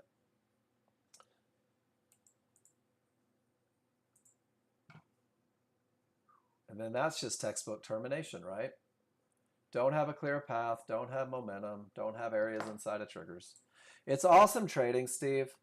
I was just hoping, I like you guys to know, to just go through the whys when you post in the room. Not because, if you don't need them, that's fine. If you just want to say, hey, I made money, that's totally cool. But I think it's the whys that make it so we can do it again, right? And then Jared, they blew right through that area. They did go down, but they blew right through it. 100%.